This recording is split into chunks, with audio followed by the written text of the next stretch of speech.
On this vote, the yeas are 120, the nays are 302. The amendment is not adopted.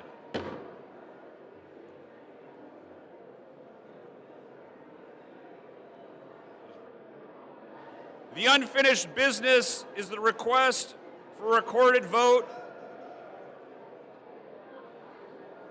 on amendment number 32, printed in House Report 119-232 by the gentleman from Pennsylvania, Mr. Perry, on which further proceedings were postponed and on which the noes prevailed by voice vote. The clerk will redesignate the amendment. Amendment number 32, printed in House Report number 119-232, offered by Mr. Perry of Pennsylvania.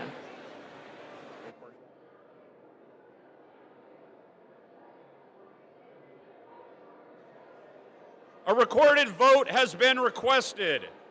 Those in support of the request for a recorded vote will rise and be counted. A sufficient number having risen, a recorded vote is ordered. Members will record their votes by electronic device. This will be a 2-minute vote.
On this vote, the yeas are 127 and the nays are 290.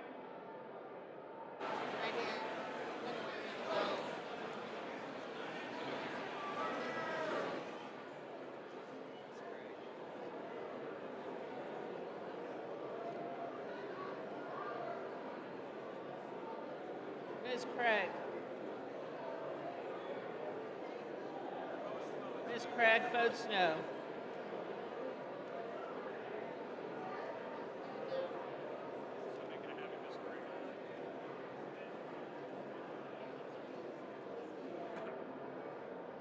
On this vote, the yeas are 127, the nays are 297. The motion is not adopted. The amendment is not adopted. The unfinished business is the request for recorded vote on amendment number 33, printed in House Report 119-232 by the gentleman from Arizona, Mr. Schweikert, on which further proceedings were postponed and on which the noes prevailed by voice vote. The clerk will redesignate the amendment. Amendment number 33, printed in House Report number 119-232, offered by Mr. Schweikert of Arizona. A recorded vote has been requested. Those in support of the request for a recorded vote will rise and be counted. A sufficient number having risen, a recorded vote is ordered. Members will record their votes by electronic device. This will be a 2-minute vote.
On this vote, the yeas are 76 and the nays are 351.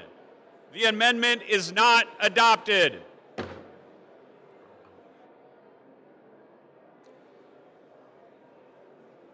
There being no further amendments under the rule, the committee rises.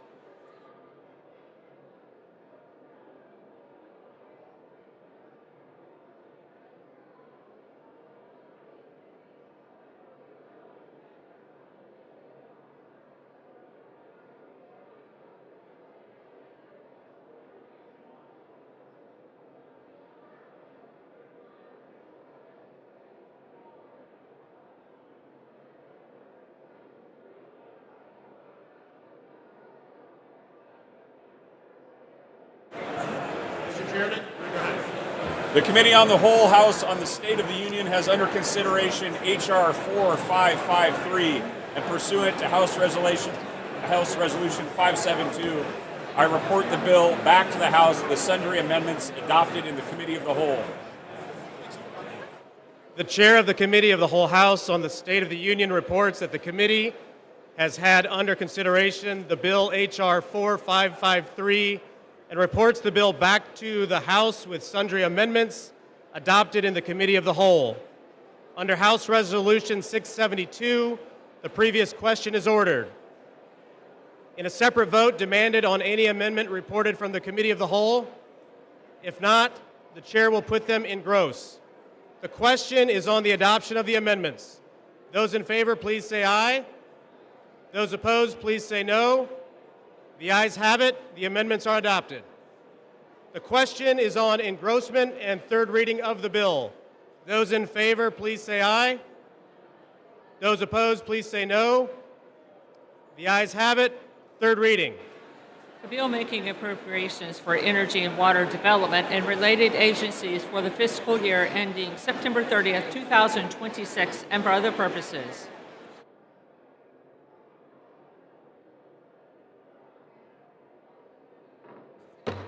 The House will come to order. The House will come to order. For what purpose does the gentleman from Illinois seek recognition? Mr. Speaker, I have a motion to recommit at the desk. The clerk will report the motion. Ms. Pazinski of Illinois moves to recommit the bill H.R. 4553 to the Committee on Appropriations. Pursuant to Clause 2B of Rule 19, the previous question is ordered on the motion to recommit. The question is on the motion to recommit. Those in favor, please say aye. Those opposed, please say no. In the opinion of the Chair, the noes have it. Mr. Speaker, I ask for the yeas and nays. The yeas and nays are requested. Those favoring a vote by the yeas and nays will rise.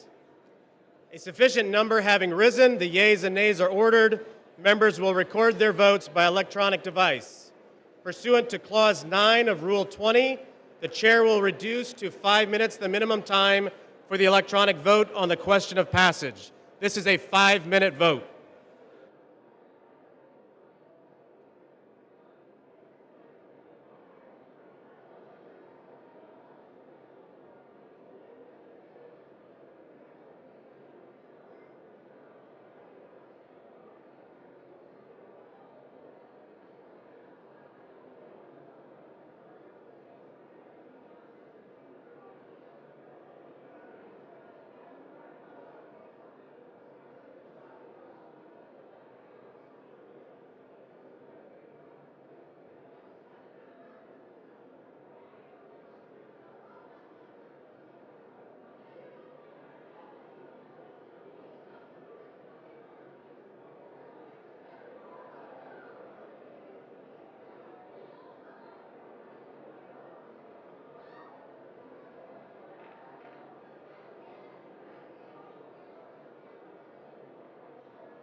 On this vote, the ayes are 210 and the nays are 217.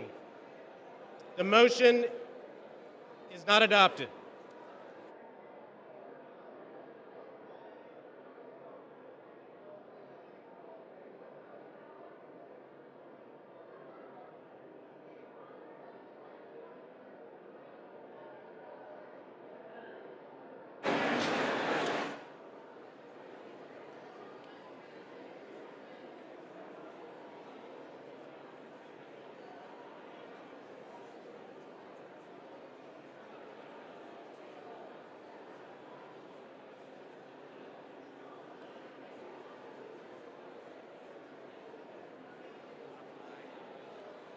Off aye, on no for Mr. Nunn of Iowa.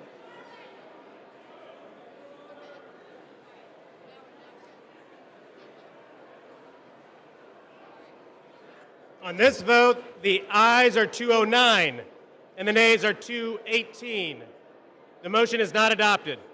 The question is on passage of the bill.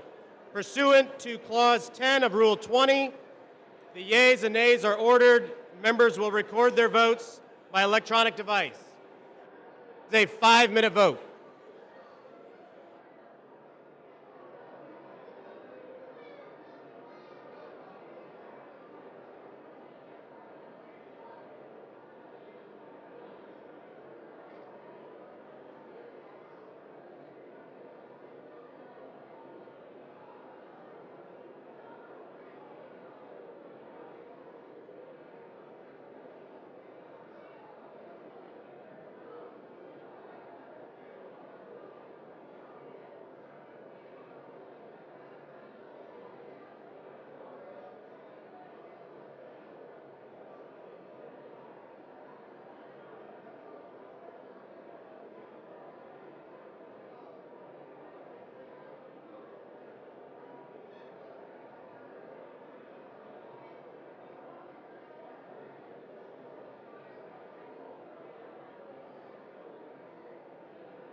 On this vote, the yeas are 214 and the nays are 213.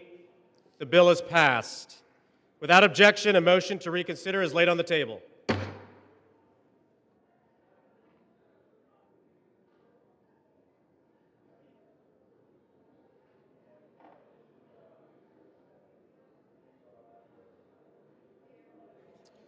For what purpose does the gentleman from Tennessee seek recognition? Mr. Speaker, I ask unanimous consent that when the House adjourns today, it adjourn to meet at noon on Monday next for morning hour debate and 2 p.m. for legislative business. Without objection.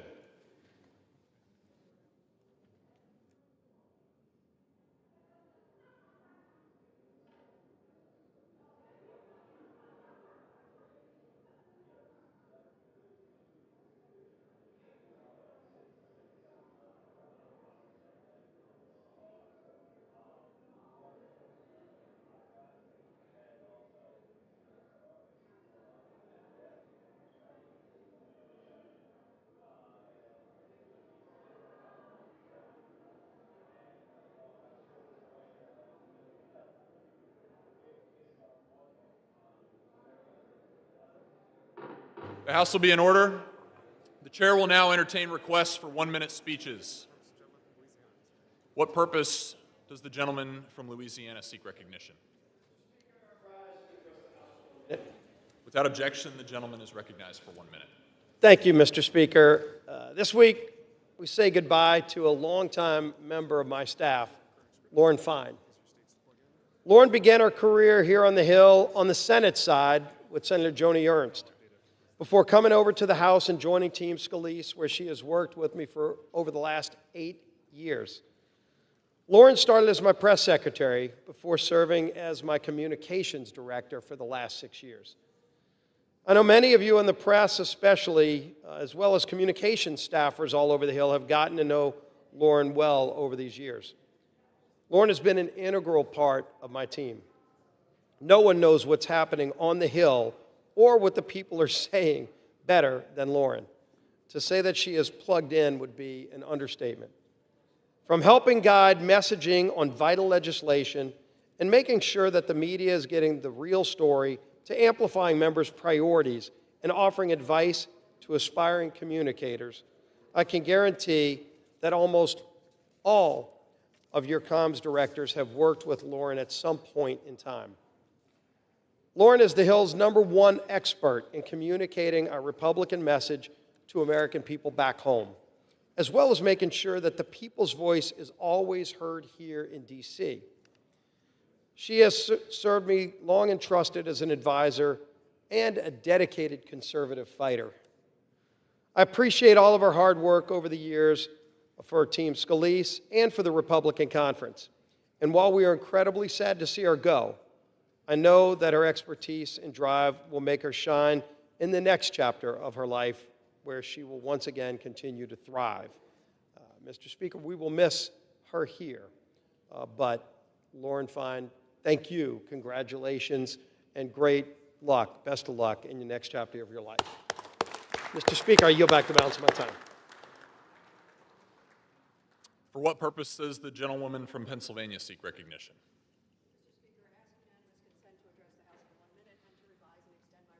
Without objection, the gentlewoman is recognized for 1 minute.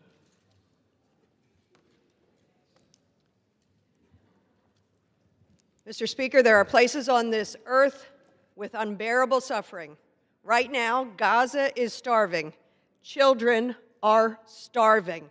These photographs are very difficult to look at, but I ask you to look, because this is a man-made famine. We are 698 days into the Hamas-Israel war, which we all understand, but it has been nearly 200 days since Prime Minister Netanyahu barbarously blocked all food, water, and medicine into Gaza. Palestinians in a cage with very little resources. Emaciated children too weak to walk or speak. Doctors, aid workers, journalists struggling with hunger and malnutrition or being killed as they fight to save the sick and wounded. And instead of responding with mercy and moral clarity, the world watches and the Trump administration responds with its usual weakness and cruelty, denying injured Palestinian children passage to the United States for care. This massive suffering is man-made, thus it must be stopped by man. Mr. Netanyahu, ceasefire now. Hostages home now, living and The dead. gentlewoman's time has expired. Surge humanitarian aid now. Tikkun Alam. For what purpose does the gentleman from Pennsylvania seek recognition?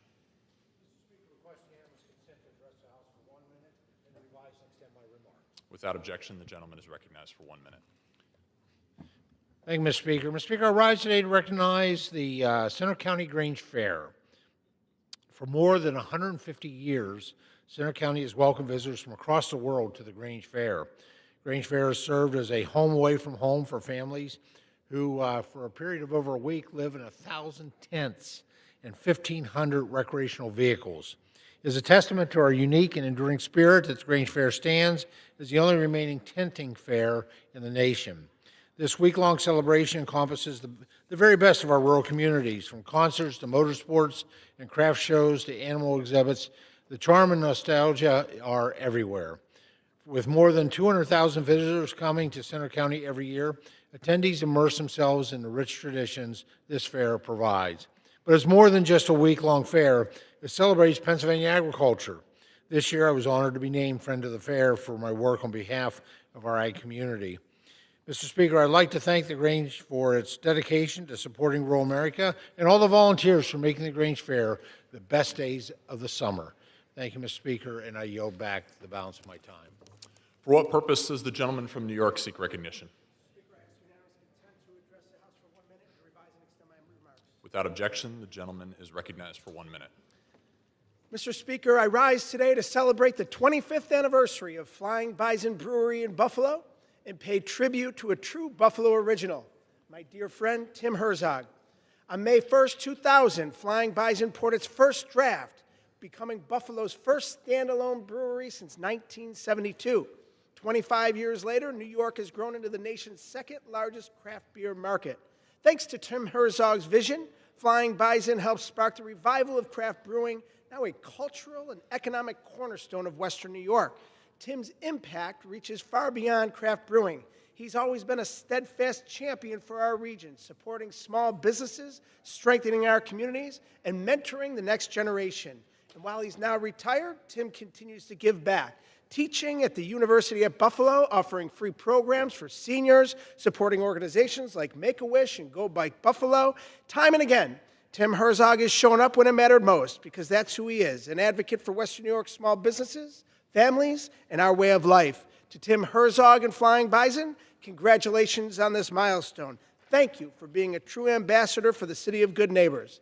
Sláinte, Prost, Nostrovia, cheers to 25 years and many, many more. I yield back. For what purpose does the gentleman from Colorado seek recognition? Mr. Speaker, I ask unanimous consent to address the House for 1 minute and to revise and extend my remarks. Without objection, the gentleman is recognized for 1 minute. Mr. Speaker, I rise today to highlight the Flying W Wranglers Band, who are part of the Flying W Wranglers original Western stage show at the Flying W Ranch in Colorado Springs. Flying W Ranch was opened in 1947 by the Wilson family, who hosted their first potluck in 1953 and has evolved into the entertaining and iconic dinner and show that it is today, which hosts hundreds of people on a regular occurrence. The Flying W Wranglers Band, which was formally named in 1957, have performed at every show at the ranch since 1953 and are the second oldest Western performance band in the world. Mr. Speaker, I can personally attest to the Flying W Wranglers' skill and musical ability.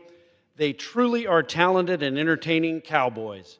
I'm proud to have such a historic and family-friendly Western show in my district. Thank you, and I yield back. For what purpose does the gentleman from Virginia seek recognition?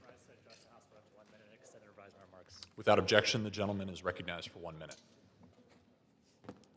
Mr. Speaker, I rise today to honor the life and legacy of Judge William Webster, a husband, father, grandfather, great-grandfather, and resident of Rappahannock County.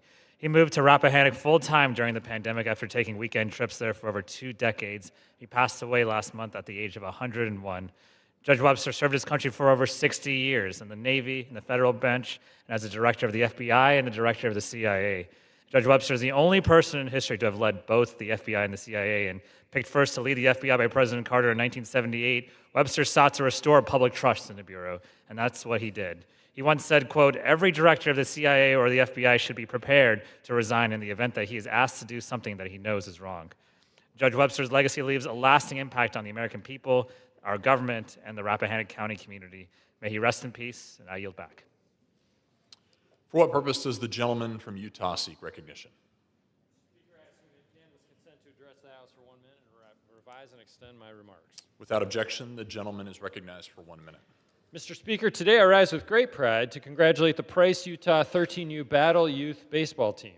This talented group of 13-year-old baseball players from Carbon and Emery counties won the Pacific Southwest Regional, advancing to the Babe Ruth World Series. They're only the 3rd Utah team to do so in the 75-year history of the tournament. The Price Battle team won 3rd place at the championship, making history for our community while competing on the national stage. Price Battle also took home the most awards for the tournament, including 1 player with the best batting average for the World Series, 2 players making the All-World Offensive Team, and 3 players making the All-World Defensive Team.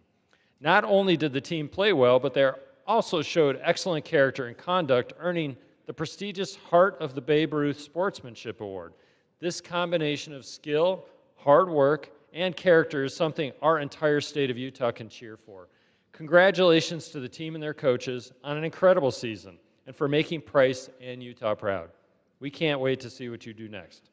Thank you, Mr. Speaker, and I yield back. For what purpose does the gentlewoman from Ohio seek recognition? To address the House and to extend and revise my remarks. Without objection, the gentlewoman is recognized for 1 minute. Thank you, Mr. Speaker. Today I rise to recognize Twinsburg firefighter and local hero Joshua Jarzab as Ohio's 13th Congressional District's Champion of the Week. On August 17th, Joshua responded to a 911 call for a basement fire. Joshua and his team acted swiftly, entering the burning home, fighting back flames, and clearing a path to the basement. Once underground, amidst thick smoke and scorching flames, Joshua and his team conducted and searched for a survivor. As specifically Joshua and his team are searching for an 8-month-old child. Joshua, when asked later about the search, he said, "We weren't going to leave that basement until that baby was found. We saw the fire, but that wasn't our priority. Our priority was finding this baby." He quickly found the child's bedroom where he spotted the 8-month-old head poking over the side of his crib.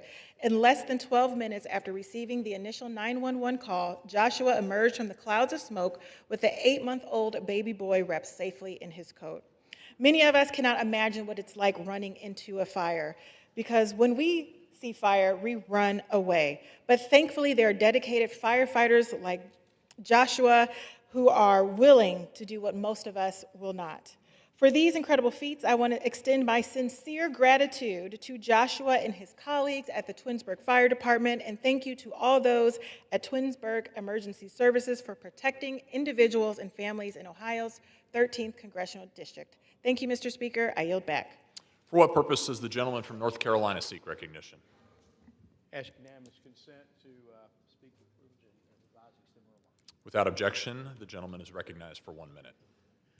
Thank you, Mr. Speaker. I rise today to honor the life and sacrifice of U.S. Army Sergeant Michael Verardo. Michael was a devoted husband, father, and patriot who gave everything for this great nation. After being severely injured by IED attacks in Afghanistan, he came home and continued the fight on behalf of wounded veterans. I was honored to know Michael and his wife, Sarah, through their advocacy work that improved outcomes and changed the lives of countless veterans. I'm extremely proud that we worked together on legislation we passed in the North Carolina General Assembly for veterans and their caregivers for our state. Michael inspired so many Americans with his bravery, his resilience, and his love for his fellow service members and our nation. We owe Michael and his family a debt of gratitude that we cannot repay. But I ask you to pray for Sarah, to pray for his daughters, and the rest of his family as they navigate this loss and continue his mission. With that, I yield back. For what purpose does the gentleman from New Jersey seek recognition? Unanimous consent to address the House floor for 1 minute, please. Without objection, the gentleman is recognized for 1 minute. Mr. Speaker, I rise to celebrate the 50th anniversary of Bruce Springsteen's Born to Run, a legendary album that's still inspiring generations today. Since its release, Bruce Springsteen and the E Street Band have captured not just the American spirit, but also the Jersey values that unite us. Bruce is Jersey, and Jersey is Bruce. Just when a 25-year-old kid from Freehold thought about giving up, his hard work paid off with an album that shared the Garden State with America and America with the world. Every song on the album is a timeless classic, from Thunder Road to Jungle Land to 10th Avenue Freeze Out to She's the One. Not to mention, of course, the title track. Whether from a turntable, cassette, the radio, or your phone, the boss sings for us all when chasing after that runaway American dream, baby, we were born to run. Thank you, Mr. Speaker, and I yield back. For what purpose does the gentleman from California seek recognition?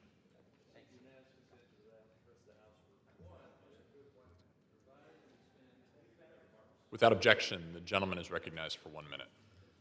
Thank you, Mr. Speaker. I'm pleased to be able to talk about the two amendments that passed yesterday in committee to increase water storage at Shasta Dam and Black Butte Dams in Northern California in the appropriations bill. Shasta is the largest reservoir in California and the primary source of the Central Valley Project. Yet what goes on? You see that spillway in use right there. We're letting too much water get out of the lake because it isn't being properly planned for. They're using a water control manual written in the 70s. Instead, they could be using modern technology called FIRO, Forecast Informed Reservoir Operations, which should be applied to Shasta County, the largest dam in California. If we could apply that, we could save hundreds of thousands of acre feet that would normally be just going downstream or flooding out the roads of Glenn County, for example, as we saw this year. Updating the manual with modern forecasting using what they use on TV and the Weather Channel could actually inform operations for Army Corps there. We could be producing much more agricultural products and dispatchable power with that hydro plant. The other amendment I got done provides $2 million for an issue evaluation study at Black Butte Dam in Glenn County.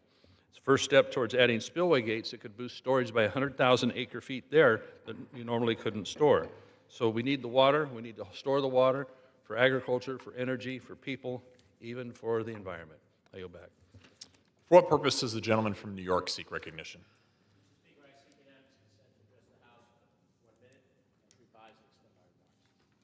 Without objection, the gentleman is recognized for 1 minute. Thank you, Mr. Speaker. 20 years ago, Hurricane Katrina devastated New Orleans. The images of families stranded, neighborhoods submerged, and a city brought to its knees are seared into our national memory.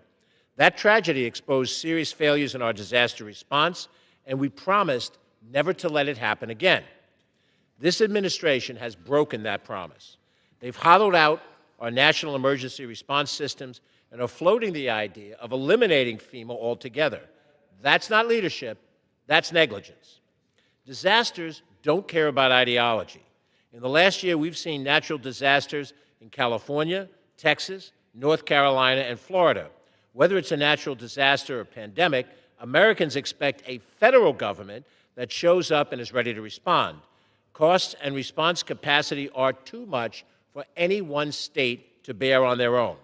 Americans deserve competence and compassion, not political games and threats to withhold funds when lives are on the table. We must remember the lessons of Katrina. Disaster will strike whether we are ready or not. It is the federal government's responsibility to be ready. Thank you, and I yield back.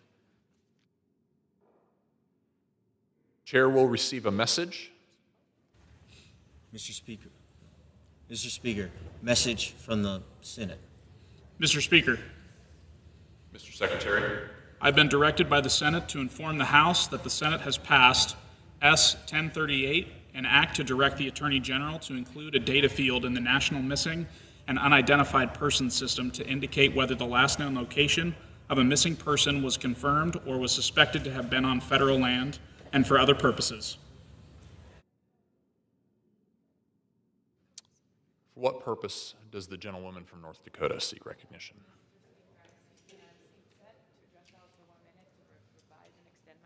Without objection, the gentlewoman is recognized for 1 minute. Mr. Speaker, I rise today to recognize a great milestone in North Dakota's history and our nation's future in space. Earlier this summer, the University of North Dakota launched our state's first ever satellites into orbit, a bold step forward in satellite operations and a powerful example of homegrown innovation. These low Earth orbit satellites, developed in partnership with the UVS USA, are operated from my alma mater, the Odegaard Hall in Grand Forks. The mission, known as RHODES, is about more than technology. It's about inspiring the next generation of scientists, engineers, and leaders in space.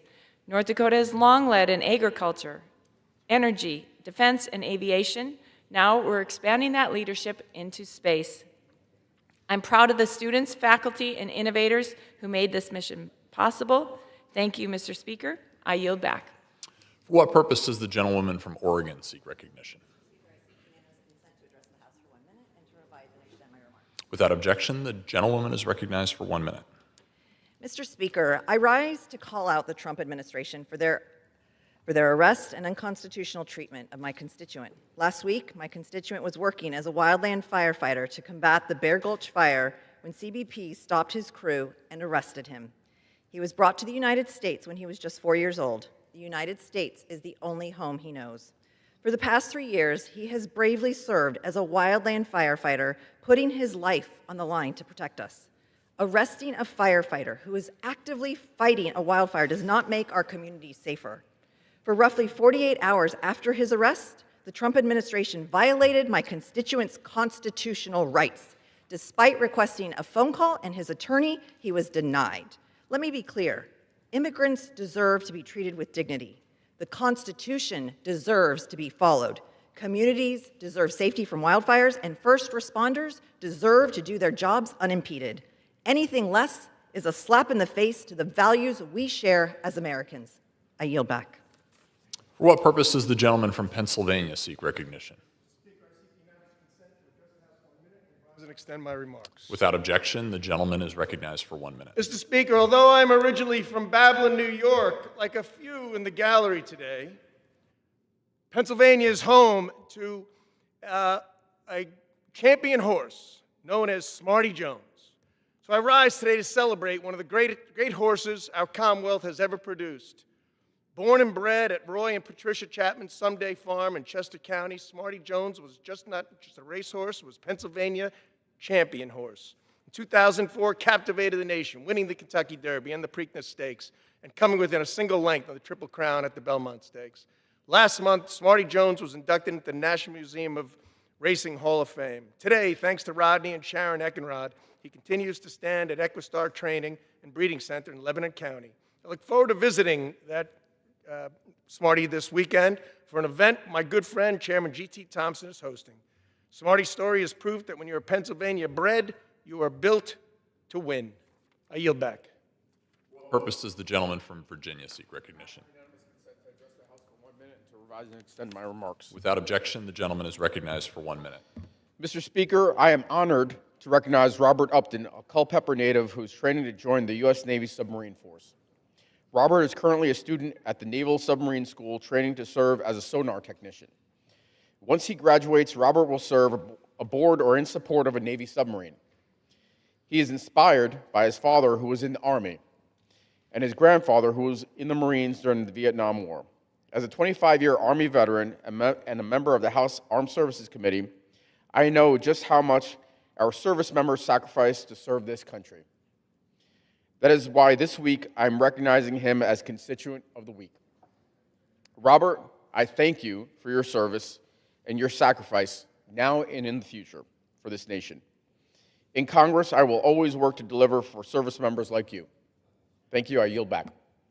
For what purpose does the gentleman from Wisconsin seek recognition? I'd like to ask unanimous consent to speak for 1 minute and revise and extend my remarks. Without objection, the gentleman is recognized for 1 minute. I think it's important that all conservative opinion makers be aware of one of the controversies that's going on here right now. The United States is over $37 trillion in debt. You may hear from your local congressman that all sort of things can't be done because we have a 60-vote rule in the U.S. Senate, and we can't pass many bills without the 60 votes, including the big appropriation bills that have to pass every year.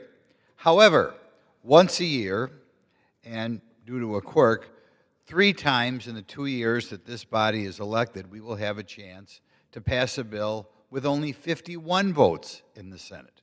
That's what we just did with regard to the big, beautiful bill. Obviously, there should be more changes to this government. There are people right now in this building who would like to have us not take advantage of the provision to pass any bill with 51 votes for the next year and 4 months. That is horrible. I hope conservative commentators are all over this. I hope they are asking any congressman if they really think we should waste the opportunities to pass bills with 51% or with 51 votes. In any event, the gentleman's time has expired. For what purpose does the gentlewoman from California seek recognition? Without objection, the gentlewoman is recognized for 1 minute. Ladies and gentlemen, the United States Conference on AIDS is taking place right now in Washington, D.C., and I rise to honor Paul Kawada, who is retiring after 37 years of extraordinary service as Executive Director of the National Minority AIDS Council, making him the longest-serving leader of a national HIV/AIDS organization in the United States. Paul's vision transformed NMAC into a nationally recognized force for racial justice and health equity in the fight against HIV/AIDS, and ensured that LGBTQ, people of color, people living with HIV, and communities of color were visible in this epidemic. He was a founding member of the Federal AIDS Council Partnership, and it helped to drive the creation of the National HIV/AIDS Strategy, and worked with me when I created the Minority AIDS Initiative back in 1998. A proud Japanese American, Paul Kawada's legacy is not only found in the landmark policies he shaped, but in the thousands of lives he touched, the leaders he mentored, and the communities he uplifted across the nation. Congratulations, Paul Kawada.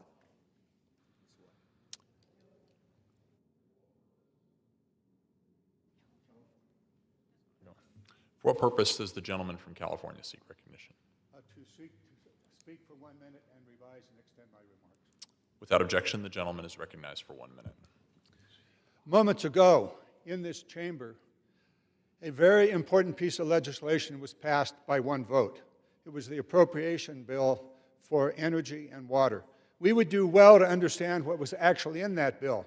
Money to deal with the climate, removed. Money to deal with new energy sources, renewable energy sources, removed. Energy efficiency, removed. Where did the money go? It went into nuclear weapons programs. The Sentinel program, over $200 billion will be spent replacing the Minuteman III missile. Why? Why are we doing that? Why are we putting more money into plutonium pit production? Why do we have a new useless rocket that we want to put on a submarine? Why are we doing that? And on the water side of this, the Army Corps of Engineers, money removed for flood protection, for levees, and for infrastructure around the nation. We would do well to understand the values of the Republicans who voted for this and the Democrats. We are looking to the future, and the Republicans are looking to the past. I yield back. For what purpose does the gentlewoman from Pennsylvania seek recognition?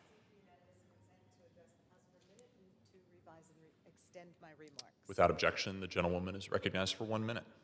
Thank you, Mr. Speaker. Henry Eberly, better known as Mayor Hank, served as the mayor of Ridley Park for 28 years before his death last month at the age of 91. Hank was a born leader, from student council president at Sharon Hill High to a standout athlete at Franklin and Marshall College, where he was inducted in the Hall of Fame. Hank raised a family in Delco, where he became an executive at Sun Company and was active with his church and local civic groups.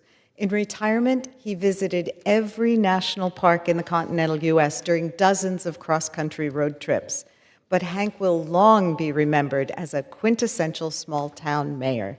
As mayor of Ridley Park, he showed up at every community event, emceeing the 4th of July parade in his trademark top hat and striped socks, greeting neighbors at the farm market and Victorian Fair, and officiating at over 100 weddings. He was a tireless advocate for revitalization of Ridley Park's business district and rebuilding the Sellers Avenue Bridge. Mayor Hank's humor, humility, and purpose will be deeply missed across our community. I yield back. For what purpose does the gentleman from California seek recognition?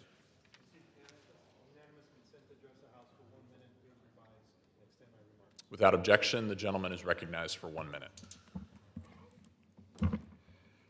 Mr. Speaker, I rise today to recognize the retirement of a dedicated public servant in California's 31st District.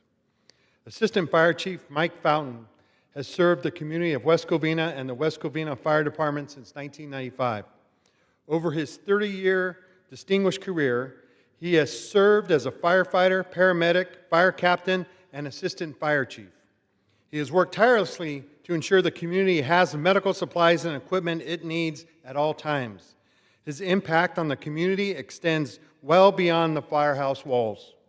Mr. Fountain committed countless hours to mentoring newly recruited firefighters and lending the firefighters and served as a firefighters union as president. Through his example, Mike Fountain has showed us what leadership is all about. Mike has ensured the readiness of the West Covina Fire Department and made the firefighters and the community a top priority. That community is safer because of his work. Mr. Fountain, congratulations on an incredible career and a well-deserved retirement. I yield back. For what purpose does the gentlewoman from Maryland seek recognition?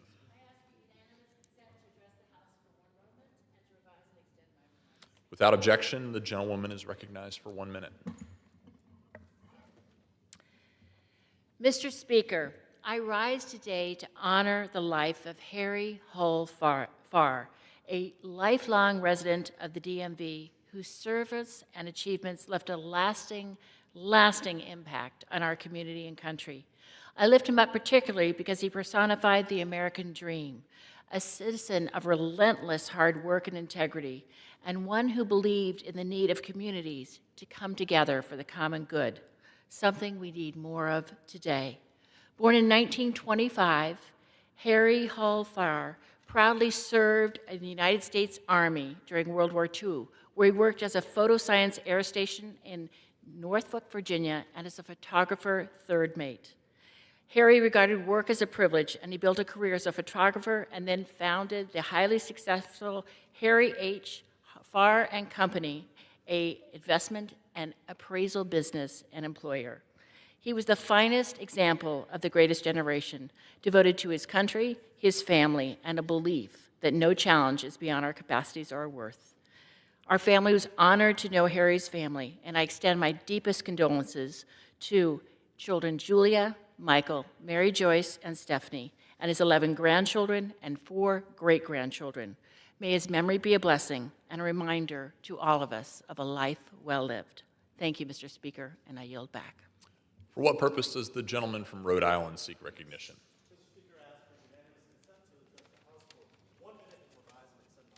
Without objection, the gentleman is recognized for 1 minute.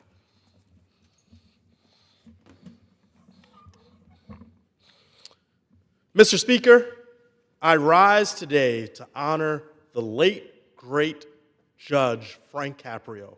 In his decades on the bench and his iconic work on Caught in Providence, he left a lasting impact.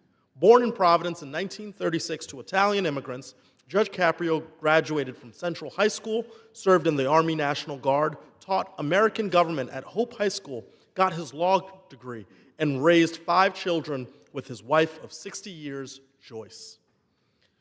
Whether dismissing parking tickets for those in need or teaching children about the courtroom, Judge Caprio proved justice and kindness go hand in hand. Last week at his funeral, I joined thousands of Rhode Islanders and countless people around the world mourning Judge Caprio's passing and I extend my deepest condolences to his family and all those who loved him. I'll conclude with Judge Caprio's own words. You don't need power or a title to make the world better, just compassion and the courage to act on it. In his memory, we should all spread a little kindness today. I yield back. For what purpose does the gentleman from New Mexico seek recognition?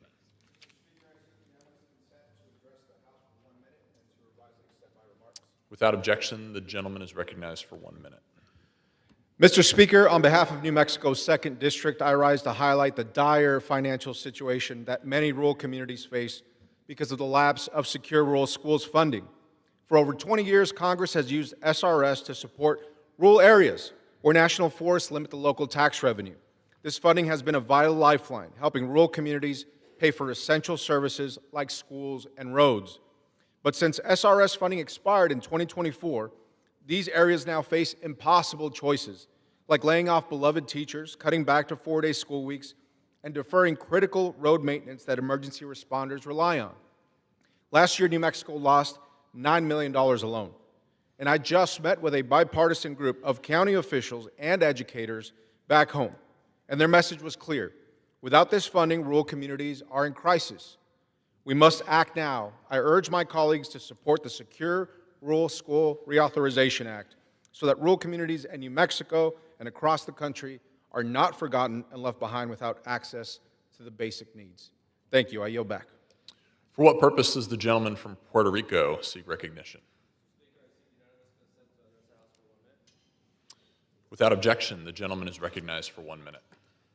Mr. Speaker, last Thursday I visited the Ponce Health Sciences University and the Catholic University in Ponce, Puerto Rico. We launched Foro Campus, an initiative to visit universities and to listen about the impact that the Big Ugly Bill is having on students' future. What I found was not celebration. Instead, it was anxiety. I listened to students who face uncertainty over their ability to go to graduate school due to changes in federal funding for student loan programs. I listened to students who are anxious due to changes to the repayment programs of federal student loan programs. Mr. Speaker, I will continue visiting these universities. I will continue collecting these stories and anecdotes so that Congress takes note and eventually takes action. We need more and better education, not less. Thank you, and with that, I yield back. Under the Speaker's announced policy of January 3rd, 2025, the gentleman from California, Mr. Kiley, is recognized for 60 minutes as the designee of the Majority Leader.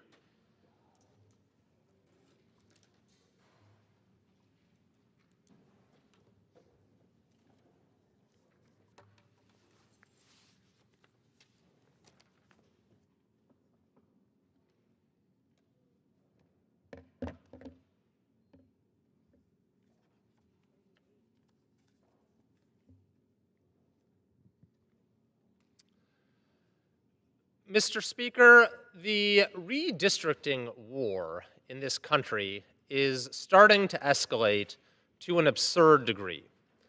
Among the states now looking at redistricting or currently in the process of it, we have Texas, California, Nebraska, New Hampshire, Ohio, Kentucky, Missouri, Utah, Florida, Maryland, Indiana, Illinois, Wisconsin, Kansas, Virginia, New York. This is insanity.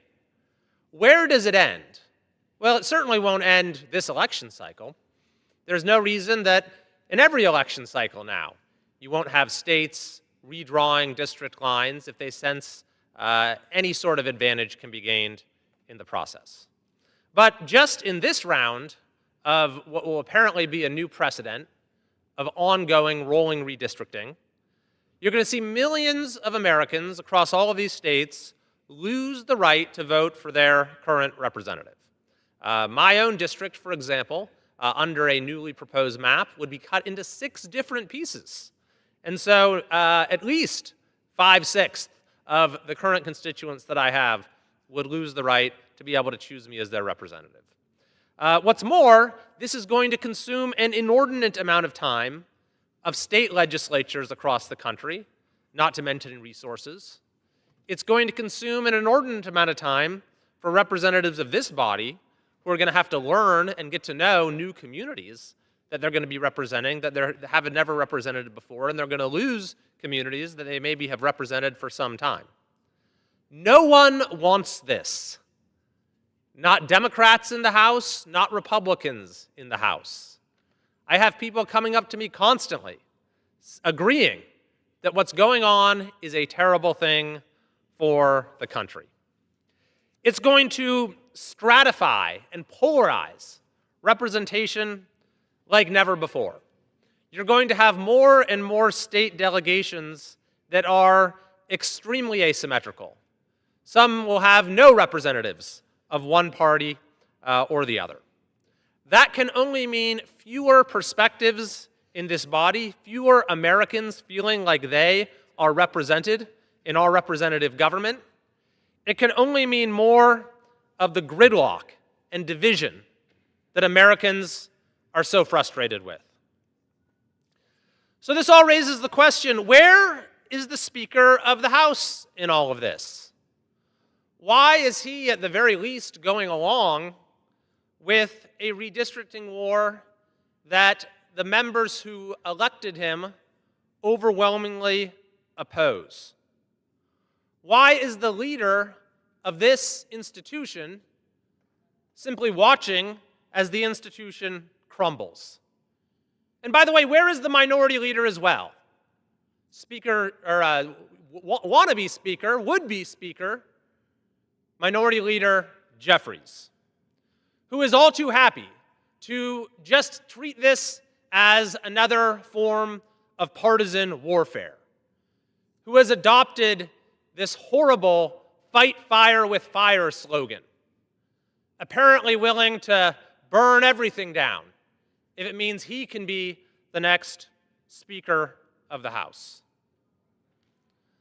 What our leadership seems to have forgotten is that the House is a co-equal, independent branch of our government. And there's supposed to be tensions between the branches. That's the design of our system. Even if the leaders of the other branches are carbon copies of yourself, there should, from time to time, be some tension because of the difference in perspectives and institutional roles and responsibility. And when the system works well, that can be a constructive tension that is resolved in a way that carries out our shared vision for the country and is in everyone's interest. But that requires real leadership. And right now, that leadership is sorely lacking. I believe that gerrymandering, wherever it occurs, is a plague on our democracy. Whichever party does it, and both parties have been amply guilty. That's why I've proposed House Resolution 4889 that will bring this redistricting war to an end by preserving the district maps that were used in our last election until the next census, when redistricting is supposed to be done. But ultimately, by the time of the next census, we need to come up to a solution to eradicate this plague of gerrymandering from our democracy. That's why I've called on the Speaker to set up a bipartisan commission to end gerrymandering in this country once and for all. And by the way, I think that should go hand in hand with a requirement for voter ID in elections across the country so that we can finally have fair elections in the United States. The reality is that Americans of all party affiliations are tired of the political division that only seems to get worse and worse every single year. And look, you can ask the folks I represent in California. I will fight harder than anyone for the policies that I think are best for my district and state and for the country. And I fought harder than anyone against the corruption of the ruling class in Sacramento. And often my critique is that that corruption undermines the foundations that we ought to share when it comes to politics in this country.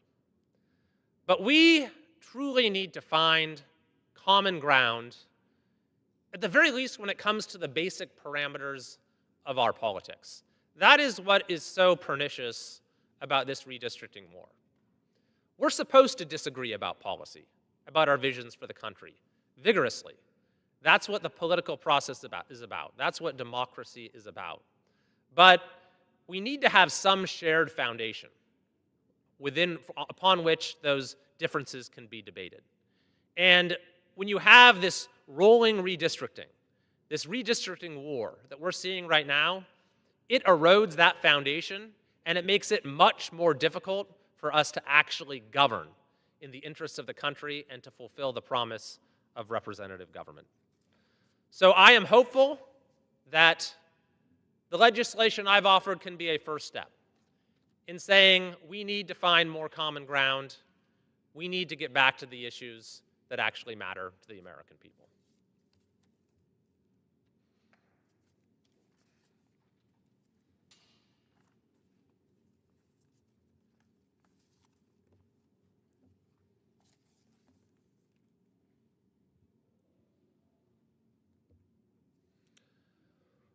One of the worst consequences of this redistricting war we see breaking out across the country is that it has provided a pretext for the governor of California to do what he has always wanted to do, which is to undermine the fairness of our elections in California by abolishing the Independent Citizens Redistricting Commission. Now, the governor and his enablers insist they're only doing this because of what's happening in other states. However, the Redistricting Commission itself was opposed by Nancy Pelosi, for example, who led the opposition to its creation and was opposed by the California Democratic Party. So nothing could justify what is happening in California right now. But they have grabbed on to whatever pretext they can in order to move forward with moving us backwards as a state to the era of partisan gerrymandering. Now, the problem for Newsom is that the voters of California are overwhelmingly opposed to this plan. How do we know that? Well, California voters have voted 3 times to support the Independent Redistricting Commission. And a poll just recently came out from Politico asking voters, do you want the commission to draw district lines or do you want the politicians to get that power back? And by a 2-to-1 margin, over 60% of Democrats, over 60% of Republicans, over 70% of independents said we want the commission drawing district lines. We don't think politicians should draw their own district lines. So to solve this problem, that is to say, the public overwhelmingly opposing his plan, which does require voter approval, the governor has come up with a 2-pronged strategy, which is to disenfranchise voters and to defraud them. So first, while the previous votes to establish the Independent Commission and to affirm it were done by our full electorate, he's now just summoning a partial electorate in a low-turnout off-year special election to try to overturn that decision.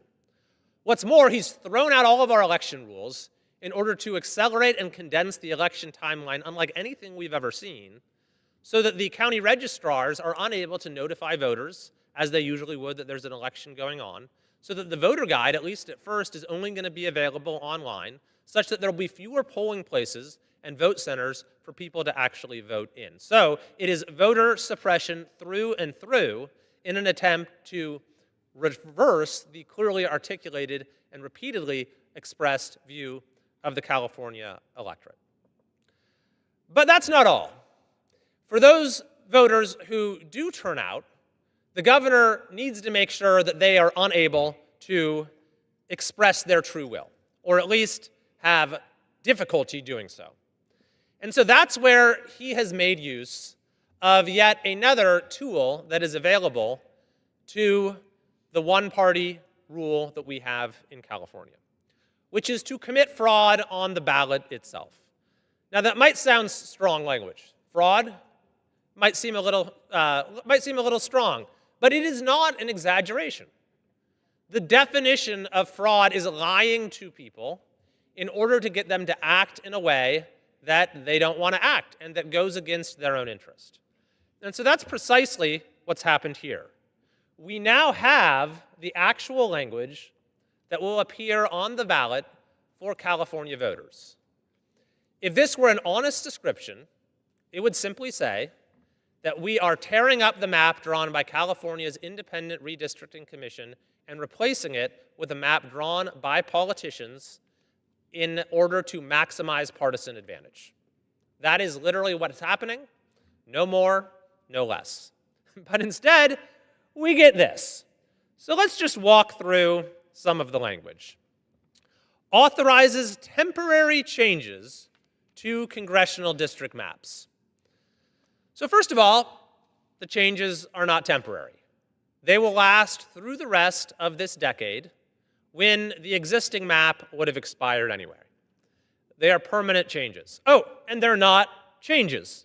Changes implies you're making a little tweak here, a little tweak there. No, they've drawn a completely new map that is going to affect districts all across California and cause voters all across California to lose their representation. But this is where it gets really good. Authorizes temporary changes to congressional districts in response to Texas's partisan redistricting legislative amendment. In response to Texas's partisan redistricting. Authorizes temporary changes in response to Texas's partisan redistricting. So first, it is blatantly untrue. The initial version of this said that it would only take effect if Texas moved forward. That language was deleted. So this is taking effect, if it's passed, regardless of anything that's happened in Texas or any other state. So at this point, it is completely inaccurate and is in an attempt to simply smuggle some sort of argument or justification into a summary of the actual language. What's more, there's no mention anywhere of the fact that this is overriding the map created by California's Independent Commission. So if you just read it, at first glance, it's almost designed to read as if Texas has somehow come in and messed with California's maps, and we need to restore them to proper order. That's the impression that this is designed to give. In fact, the Independent Commission is only mentioned then in the next sentence, where it says that it directs the Independent Citizens Commission to start drawing maps after 2030. So if you're reading this casually, you might say, oh, this is the side that supports independent redistricting. After all, they're telling the Independent Commission to draw maps. But the Independent Commission does not need to be directed to draw maps after the next census. That's what they are already required to do. The only effect of this initiative is to throw out the map that the Independent Commission has drawn for this decade. And then, to make things even more farcical, it goes on to say that it's establishing a policy of the state to support independent redistricting. No, it doesn't. It doesn't establish any policy supporting independent redistricting. The only thing that this initiative does, as it pertains to independent redistricting, is to shove aside California's Independent Redistricting Commission. A few other little inaccuracies. It says that this only lasts through 2030. In fact, the partisan map that was drawn behind closed doors by the California legislature and the DCCC will last through 2033. It says it'll only cost a few $1 million. That is outrageous. The special election itself is going to cost between $200 million and $250 million. And finally, what it doesn't mention at all is that this is overriding, literally, the entire rest of California's state constitution. That is the language that is actually in this constitutional amendment. It says that everything else in our Constitution does not apply. Partisan gerrymandering will be the supreme law of the land. So all of the protections in our Constitution right now that are manifested in the existing congressional map will be thrown out. That means the protections where we had extensive public input in drawing the maps. Instead, this map was drawn behind closed doors in a matter of days. The protections that say that those who draw the maps are not allowed to run for public office. This map was drawn by people who are in public office and hope to run in the very districts that they're drawing. The protections that say that the district lines need to follow neutral criteria, like keeping communities together and cannot be drawn in the interest of partisanship or to favor or disfavor any politician. That is all thrown out. This map tears communities apart. My district is torn into 6 different pieces. The county where I live is torn into 3 or 4 different pieces. And it's being designed for the explicit purpose of partisanship. Gavin Newsom has said the entire point of this map is to, quote, make California a whole lot bluer and to pick up 5 seats. Which, by the way, it says Texas's redistricting is partisan redistricting. Nothing about that in California when the very people who drew the maps have said that is literally the entire point of the exercise. So that is what's happening in California, there is this farce of democracy, this fraud that the governor is perpetrating on the electorate. There is a systematic attempt to suppress voters in order to return our state to the era of partisan gerrymandering. Indeed, we even now have reports that the leaders of the legislature itself that pushed this measure through at Newsom's behest have specifically gotten special districts drawn for themselves in order to run for Congress in. This is precisely why voters have said we do not want politicians drawing district lines, because they do so in the interests of themselves rather than the interests of the people that they're supposed to serve. And that is the ultimate evil of gerrymandering, is that it shifts power from the people to the politicians. That's why it undermines democracy and proper representation. And why is this happening, by the way? Well, it's really about one thing. The governor of California is desperate for some issue to run for president on. He has been trying throughout his tenure as our governor to find something, anything, to get himself national attention. And I have watched as he has failed time and time and time again. I remember in his first term at the beginning, he decided to create an animated Mario Kart style video of himself racing Donald Trump, thinking this was going to get him a lot of attention. I saw during the COVID shutdowns how he would come up with one crazy scheme after another because he was jealous that Andrew Cuomo was getting all the attention. That didn't really work for him either. This is literally the first time anything he's ever done has got him the attention that he so craves. And indeed, while his poll numbers are still abysmal in California, it actually seems to be working when it comes to the far left that tends to participate in primaries, which is another testament to just how badly our leadership here has failed, that they have managed to play into the hands of Gavin Newsom, who is not a very smart person, who is not a very crafty politician, and yet this redistricting war has played right into his hands. Now, despite all of this, I do believe that we can defeat Newsom's effort to defraud and disenfranchise California voters. And the reason I believe that is because we just did so last year. What happened with Prop 36, which is the initiative to make crime illegal again in California, is a perfect case study in how the governor of California has tried to undermine democracy in order to get his way. But with respect to Prop 36, he failed miserably. Indeed, in an attempt to stop this initiative, which he led the opposition to, he came up with 3 different schemes to undermine the will of California voters. The initiative, Prop 36, gathered something like 1 million signatures and so qualified for the ballot an initiative to restore basic consequences for criminal activity like retail theft and to get treatment for folks who have repeated drug offenses. the governor opposed this effort to make crime illegal again in California. So his first attempt to get this voter-qualified citizen initiative, the first attempt to undermine it, was what was called a poison pill. The scheme went like this. Newsom had the legislature pass a number of supposedly pro-public safety bills. Now, they didn't really do much, but they were supposedly part of a public safety package.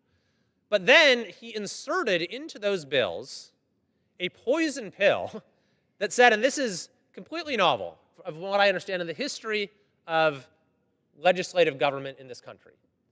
He inserted a poison pill saying that if California voters were so bold as to go out and vote for Prop 36, our initiative, then all of these other bills would automatically be reversed as a punishment, if you will. So I'll say that again. The bills themselves said that if voters go out and approve this initiative to make crime illegal again in California, then all of these other supposedly pro-public safety bills will automatically be repealed as a consequence. So what was the point of this? Well, you might say, was it to punish the voters? Maybe, but the real point was fraud. What the governor hoped to do was to get these measures passed, and then what he could say on the ballot, remember how he completely committed fraud, he's committing fraud on the ballot for the redistricting sham. What he wanted to do for the ballot on Prop 36 was to say, oh, this is a measure that will repeal all of these other pro-public safety bills, so that he could trick people into thinking it was actually an anti-public safety measure, when the whole point was to promote public safety. Now, that didn't work for various reasons. Even this proved too corrupt for the California legislature. So Newsom moved on to his next plan, which was known as the Imposter Initiative. So he came up at the last second with his own very much weaker, supposedly pro-public safety initiative to put on the ballot alongside Prop 36. And so the goal was to confuse voters and to get them to prefer his initiative. And indeed, he even changed the rules for how propositions are numbered in order to put his first. Now, you might say, well, that's not too much of a problem. Voters will just pass both. But he thought of that. He actually wrote into his initiative language saying that if it got more votes than our initiative, Prop 36, then Prop 36 would not take effect even if it got more than 50% of the vote. So the literal effect of his initiative would have been to overturn the results of a Democratic election.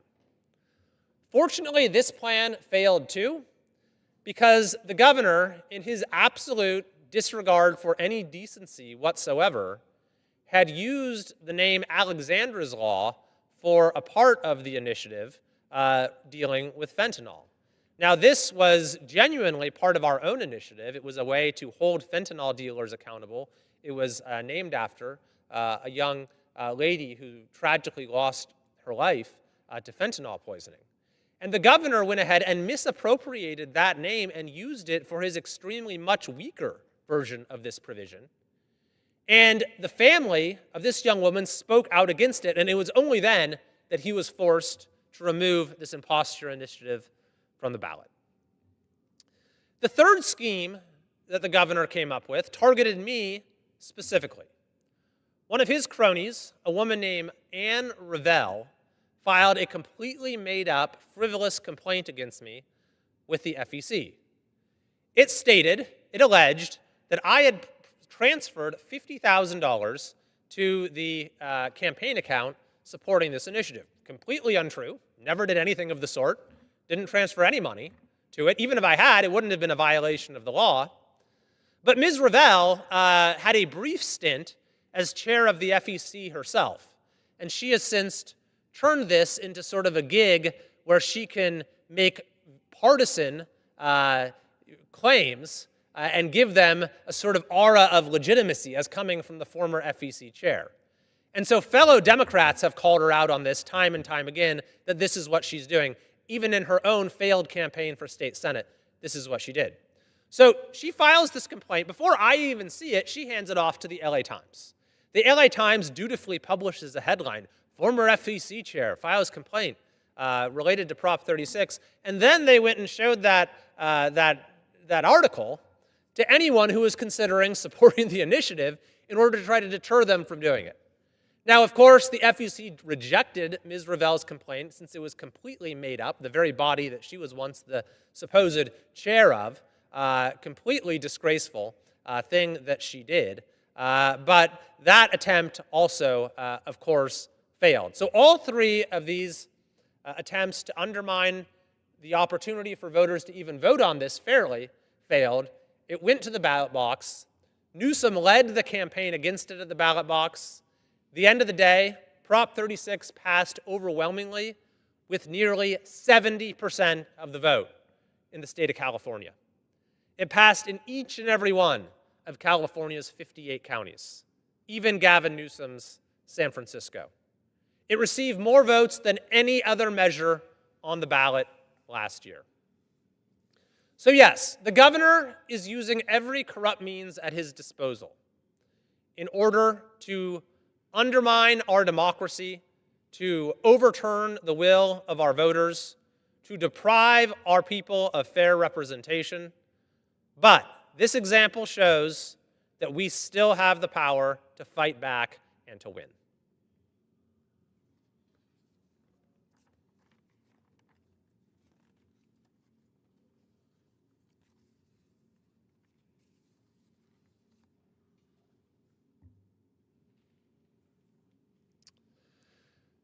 Mr. Speaker, the governor of California is outraged at the prospect that National Guard troops might be used in cities like San Francisco in order to protect public safety.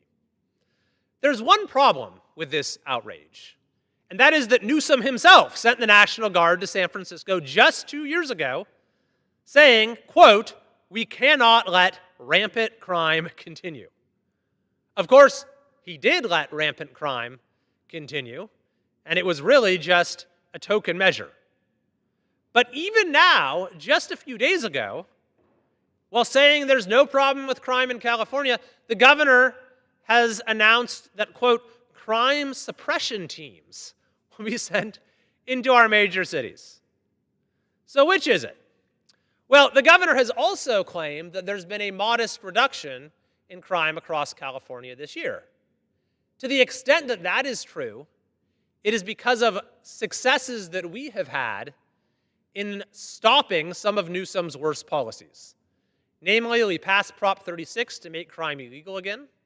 We won a victory at the Supreme Court over what Newsom wanted, to allow homeless encampments to be removed from our streets. And by the way, we no longer have a completely open border. So to the extent that there has been improvement, it is because Newsom's own policies have been reversed.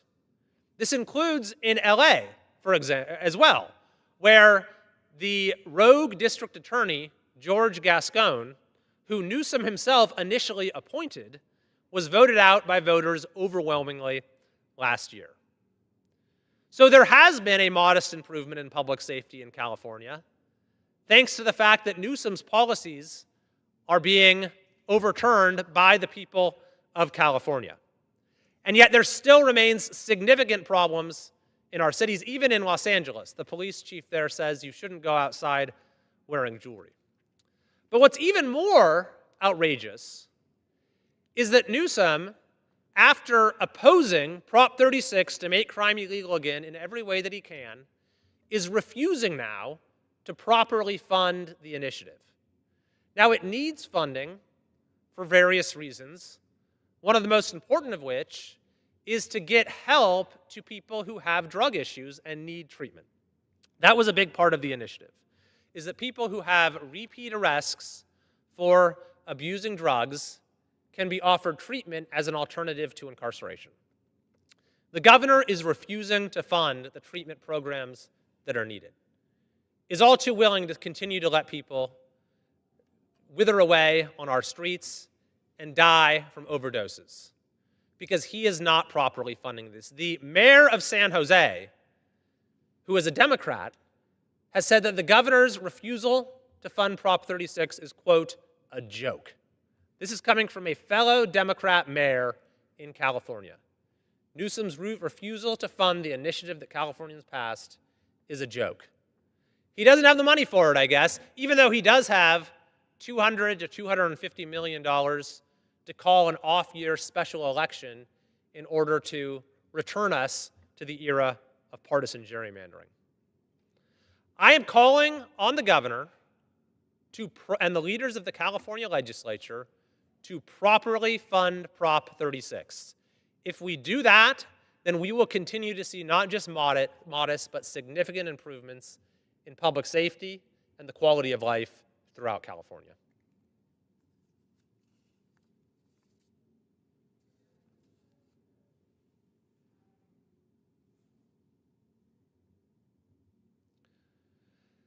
Mr. Speaker, we recently received the latest unemployment numbers for the month of July for states across the country. And there was only one state alone, that saw an increase in unemployment: California. And even before this, California already had the highest unemployment rate in the country. #1 out of 50 states. This is not what you want to be leading the nation in. Which is why it was particularly farcical when the governor this Labor Day claimed California is the #1 state in the country for workers. Absolutely false. California has the #1 unemployment, the #1 poverty. We've been among the worst states in the country when it comes to increase in the wages of workers. And we're, of course, by far the worst when it comes to restricting job opportunities for workers through AB 5, a law so bad that no other state has adopted anything like it.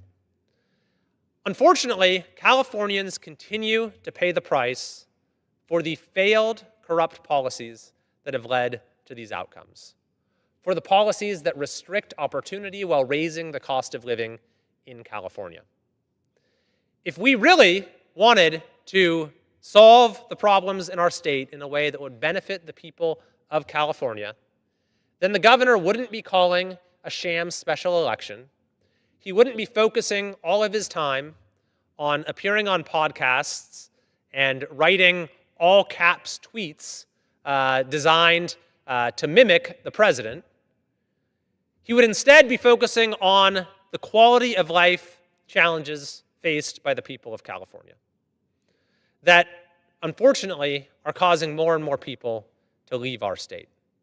Not only are we #1 in unemployment and homelessness and wage stagnation, we're also #1 in poverty and in illiteracy and in the achievement gaps at our schools. We're among the very worst. #1 in gas prices, #1 or near it in the cost of electricity and the cost of water. These things don't happen just randomly or by accident. They are the result of failed policy choices. So if this redistricting sham moves forward and the eyes of the nation will be on California, I think it will be important to make that point as well. That while our politicians are playing political games, our citizens continue to pay the price for their failed policies.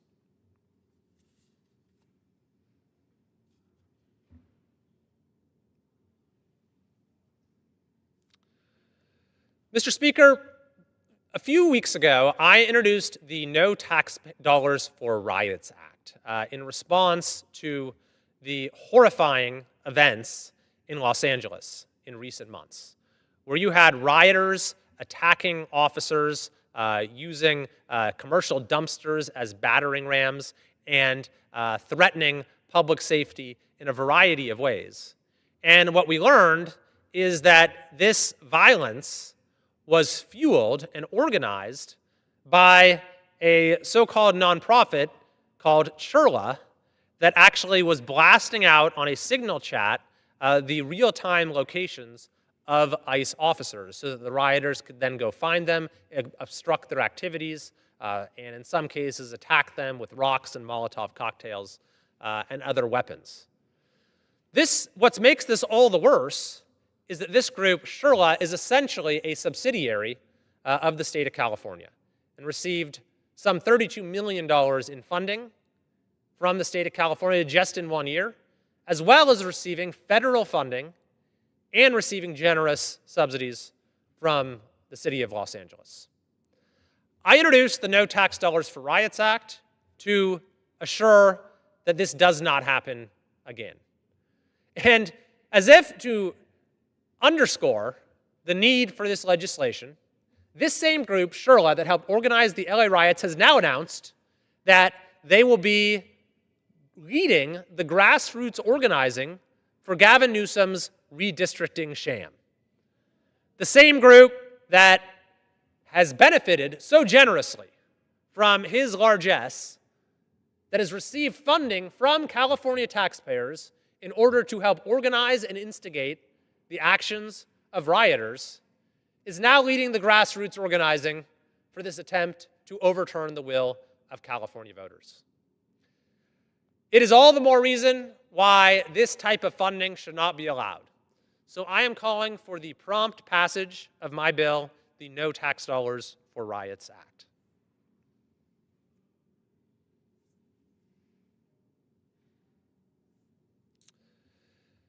Mr. Speaker, we have some good news.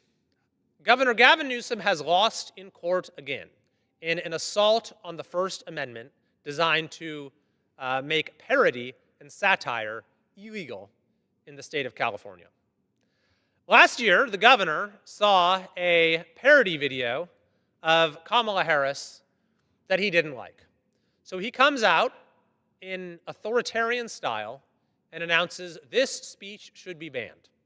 And not only did he announce it, the legislature did his bidding, passed a bill, and he signed it into law to ban the sort of parody video that was seen by many people during the election. Now, of course, I made it very clear at the time that this was a violation, a blatant violation of the First Amendment. Didn't stop Newsom from signing the bill. He's had many bills before that violated the First Amendment and that were thrown out by the courts. And just a couple weeks ago, sure enough, that's what happened with this bill as well. The court has thrown out Gavin Newsom's attempt to ban satire and parody in the state of California.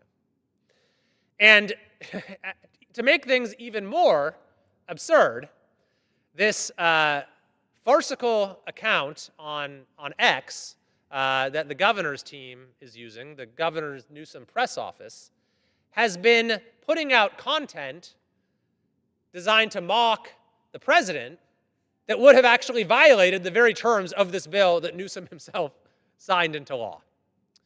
Fortunately, the courts in this case protected the rights of the people in California, so I'm glad to announce that the First Amendment is still operative in our state, that parody and satire, which throughout history have been the way that we can humble those in power and can be powerful instruments of political expression, are still very much allowable in our state.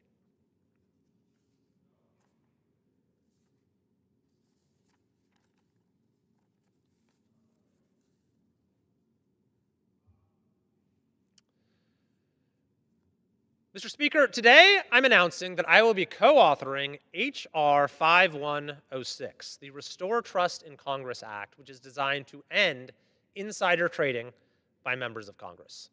Specifically, this bill prohibits all members of Congress, along with spouses, dependent children, and trustees, from owning, buying, or selling individual stocks, securities, commodities, or futures. Upon enactment, covered individuals are prohibited from purchasing covered assets and must divest from all covered assets at fair market value within 180 days for current members and 90 days for incoming members. Individuals who acquire covered assets through inheritance during the course of their service will be required to divest those assets within 90 days of receipt. Violators of this statute or bill, if it becomes law, will have to pay an amount equal to 10% of the value of covered assets plus the sale of profits. And it must be paid with personal funds, not office or campaign funds.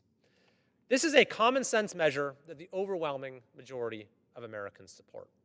The notion that someone should be able to profit from their government service, or even the appearance of that, undermines trust in government, which is so essential to the representative form of democracy that we have here in the United States. So I am hopeful that this legislation will be brought to the floor by House leadership expeditiously, and we can get it passed and signed into law in a bipartisan way in order to help restore trust in Congress, as the name suggests.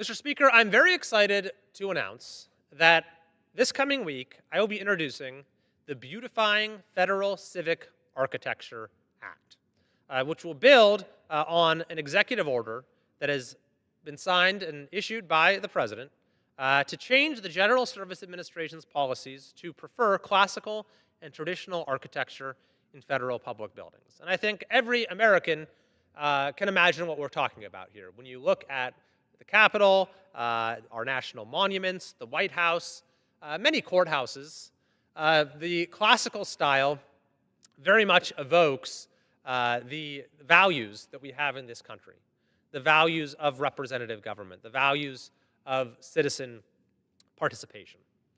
But in recent decades, there has been a move away from this architectural style. And it has produced some buildings, federal buildings, that don't evoke such feelings at all, and that are, frankly, a bit of an eyesore, as opposed to the beautiful buildings that mark many of our monuments and historic places here in Washington, D.C. So I am very happy to be authoring this bill in the House to make it the policy of the United States that federal buildings should uplift and beautify public spaces, inspire the human spirit, ennoble the United States, and command respect from the general public. It declares that these buildings should be visually identifiable as civic buildings and respect the regional architectural heritage. That's important as well. And while the policy gives preference towards traditional and classical architecture, other styles are permissible if they clearly convey the dignity, enterprise, vigor, and stability of America's system of self-government. Of course, the bill also makes it the policy that federal buildings should be selected with substantial input from local communities. So I have long argued that we need in many ways to return to the classical understanding of representative government, of self-government, that was the vision of our founders, and to find ways in order to revive that spirit. And the look of a building is a small way, but I think that it is a reform that going hand in hand with other ways to enable greater participation, and such as restoring proper civics in our schools and many other related measures can be an important part of restoring that spirit, that civic spirit that guided our nation's founding. So I look forward to introducing this bill. I look forward to it receiving hopefully bipartisan support in the House and being signed into law in order to complement the President's executive order and make this the policy of our country going forward.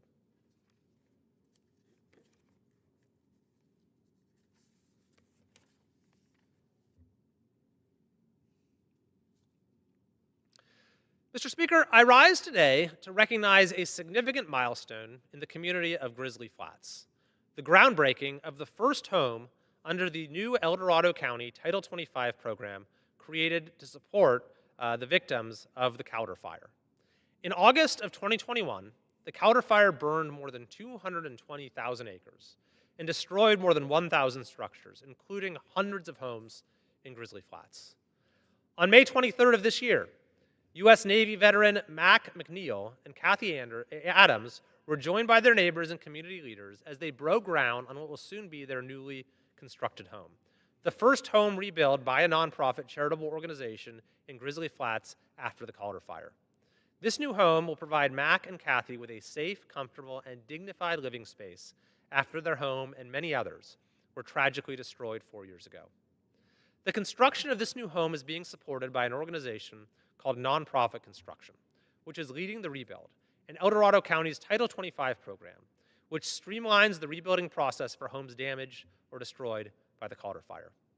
This groundbreaking and upcoming construction of this new home represents not just shelter, but also the community's unwavering strength, resilience, and its determined step forward on the path to recovery. I'm confident that innovative housing solutions like this one will not only uplift the Grizzly Flats community, but will also serve as a powerful blueprint for resilience and recovery across California and the nation. Therefore, on behalf of the United States House of Representatives, I am honored to join the people of El Dorado County and Grizzly Flats in congratulating Mr. Mac McNeil and Ms. Kathy Adams on the groundbreaking of their new home.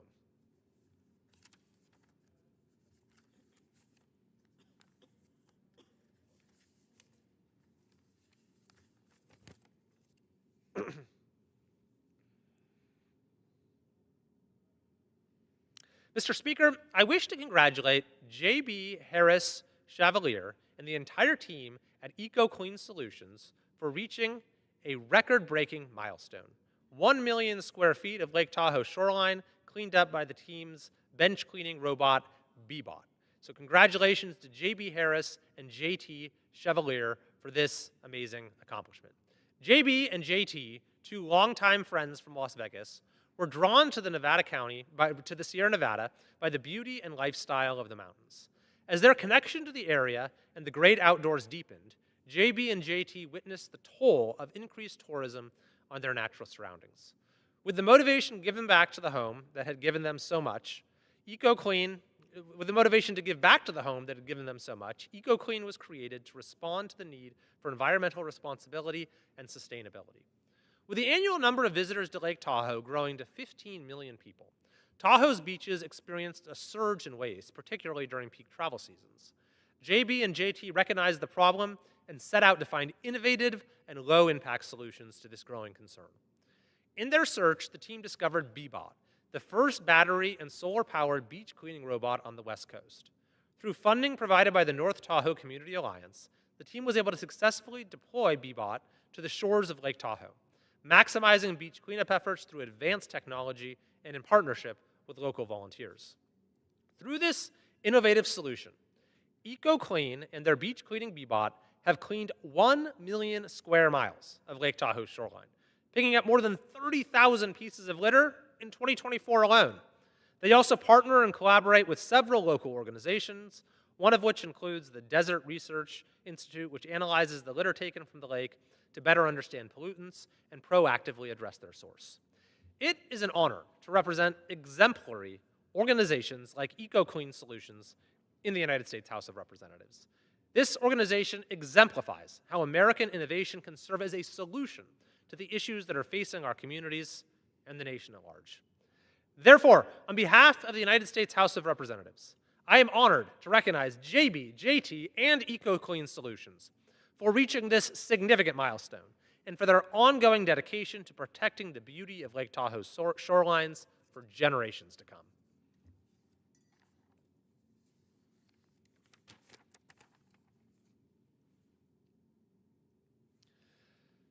Mr. Speaker, with more than 7 million Americans living with Alzheimer's disease, including over 700,000 Californians aged 65 and older, I rise today to bring continued attention to this growing public health challenge.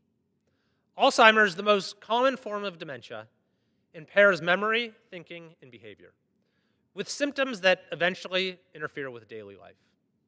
The effects of this disease are not limited to the individuals diagnosed, but of course extend to their families, friends, caregivers, and communities. While there is no known cure, research and treatment are advancing in very promising ways. That's why I was proud to co-sponsor H.R. 7218, the BOLD Act, last year, which supports programs advancing research and resources related to Alzheimer's disease and other dementias. I've seen the impact of this disease firsthand, through people I know personally and through my work with the Alzheimer's Association, Northern California and Northern Nevada chapter. I have met with dedicated volunteers, heard their moving stories, and supported community events to help raise awareness. Their advocacy and compassion make a profound difference, bringing hope to millions. Recently, the Alzheimer's Association visited Washington, D.C. and our U.S. Capitol. I'd like to extend my sincere thanks to the volunteers and constituents from my district in particular, who traveled here to share their stories and to fight for progress. On behalf of the United States House of Representatives, I commend their tireless efforts to supporting those affected by Alzheimer's and other dementias and to fighting this devastating illness. I yield back. The gentleman yields back.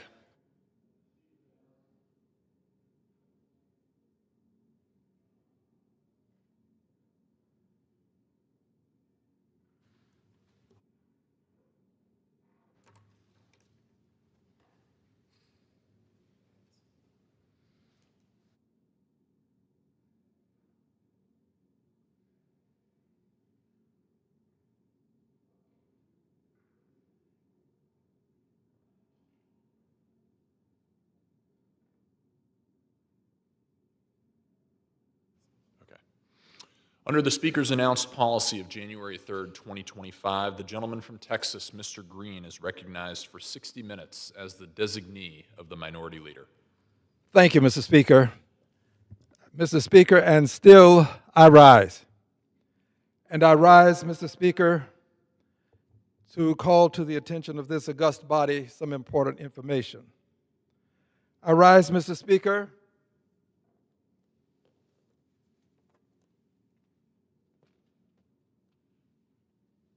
as the only member of Congress ever to be evicted during a joint session of Congress. I have been censured, Mr. Speaker, but I have not been silenced. So and still I rise today to call to our attention some history associated with the Voting Rights Act and to bring to our attention how this Voting Rights Act has had a positive impact on our nation, on this Congress, and I would say indirectly on the entire planet Earth. Very important aspect of this Voting Rights Act is Section 2. Section 2. Section 2 had its genesis, as is the case with the Voting Rights Act of 1965, with Bloody Sunday. Bloody Sunday occurred in March of 1965 at the Edmund Pettus Bridge. One of our members, John Lewis, was there. In fact, he was a leader of this march on Bloody Sunday. And as such, he informed us, I talked to him on more than one occasion about it, how they started the march at a church and how they approached the Edmund Pettus Bridge, and how on approach to the Edmund Pettus Bridge they could see the bridge itself, and as they got more along the way, they could see that there were persons waiting for them. These persons were on horseback, some of them. Others were not, but they were armed. And these persons had intentions that were less than honorable. They knew that the intentionality was less than honorable, yet they marched on, forward, knowing that this could become an unpleasant scene, that persons could be harmed.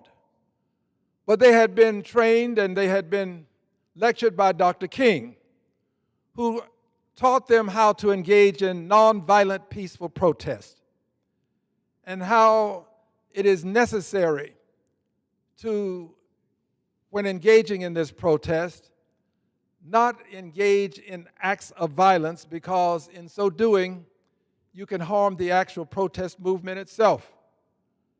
They were there, unarmed, marching peacefully from Selma to Montgomery, and after having been told by the officers that they must turn back, and they peacefully marched on, they were then beaten. Clubs, men on horseback, they were beaten all the way back to the church where they started.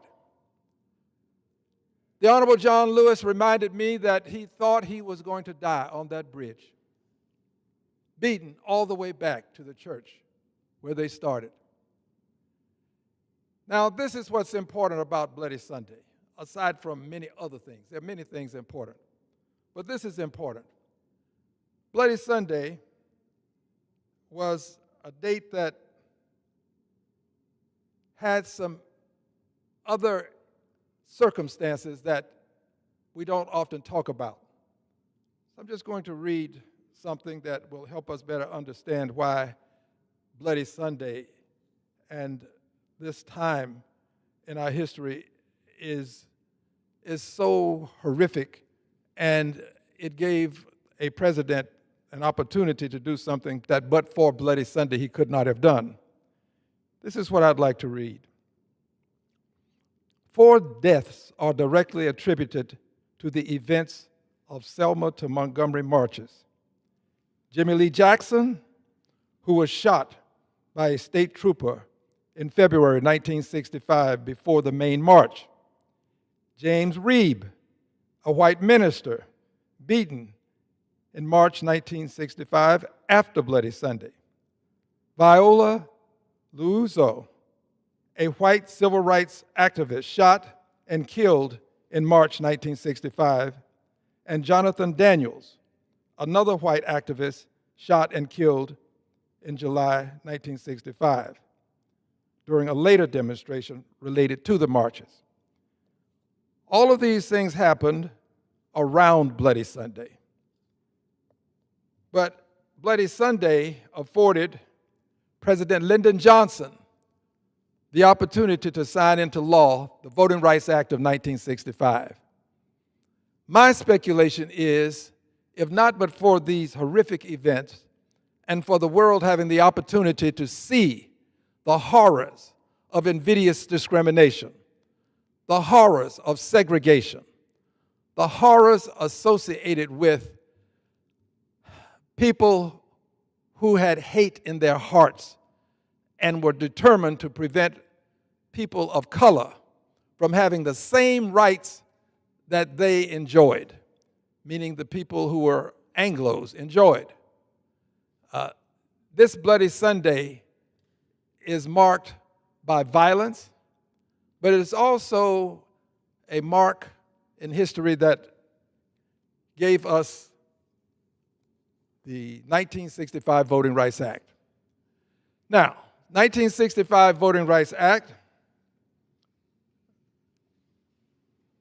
signed on August the 6th of 1965. Signed on August 6, 1965, by Lyndon Johnson. Here is what's important.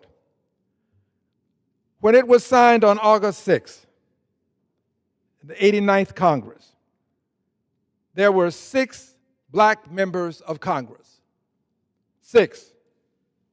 5 Latinos, 4 Asians, total of 15 persons of color that we could identify as such. As of January 3rd, 2025, in this Congress, the 119th Congress, we have 68 black persons, from 6 to 68. Latinos from 5 in 1965 to 58. Asians from 4 in 1965 to 24. A total of 150. 150. I submit to you that a good many of this 150 are currently at risk, and if things continue as they are in Texas, we are likely to lose a third or more of this 150 members of Congress. Let's talk about Texas for just a moment. In Texas, we have evidence that I shall offer into the record of 2 letters. The first letter is a letter from the Justice Department, and this letter from the Justice Department is addressed to the governor of the state of Texas, Governor Gregory Abbott, and addressed to the Attorney General Ken Paxton. The letter is dated July 7th, 2025. The reference line is unconstitutional race-based congressional districts, Texas 9, Texas 18, Texas 29, and Texas 33. Unconstitutional race-based districts. This letter, dated January 7th, has language indicating that if the state of Texas fails to rectify the racial gerrymandering of Texas 9, 18, 29, and 33, the Attorney General reserves a right to seek legal action against the state, including without limitation under the 14th Amendment. There's an accusation being made against the state of Texas that the state of Texas engaged in unconstitutional race-based congressional district gerrymandering, I suppose, as this letter would indicate it. However, this letter, which has a July 7th date on it, requires the Attorney General for the state of Texas, or the governor, or both, to respond by July 7th. The letter is dated July 7th, and the response is required. It says here, please respond to this letter by July 7, 2025, and advise me of the state's intention to bring its current redistricting plan in compliance with the U.S. Constitution. Let's just focus on these dates for just a second. July 7th, the date of the letter, and the request for response, same date. Now, it can be said that maybe this was a mistake and they meant it to insert another date, but it could also be a means by which you can tell a person, call me, contact me right away, contact me today, contact me ASAP as soon as possible. I believe that there was a conversation that took place, and I believe that that conversation is in part why we have the maps that we have today. The Attorney General for the state of Texas responded to the Justice Department. And here is the Attorney General's letter. I shall offer it into evidence, into the record. And it is addressed to the Justice Department, U.S. Justice Department Civil Rights Division. There is a part of this letter that addresses the allegation that Texas engaged in race-based gerrymandering. And the Attorney General has in bold print, the only bold print on the pages, there are 2 pages, these words: the Texas legislature did not pass race-based electoral districts for any of some 3 maps that are discussed in the letter, which includes the maps that are addressed by the Justice Department. By the way, the President having made the request that this be done. So the Attorney General for the state of Texas says, no, no, no, no. We don't do business like that. We don't draw lines to benefit people of color. We draw our lines to gain some partisan advantage. Let me read just a little bit more of what it says just in this one paragraph. It says, the evidence at the trial, there was a trial concerning the maps that the Justice Department is referencing. The evidence at the trial was clear and unequivocal. The Texas legislature did not pass race-based electoral districts for any of those 3 maps.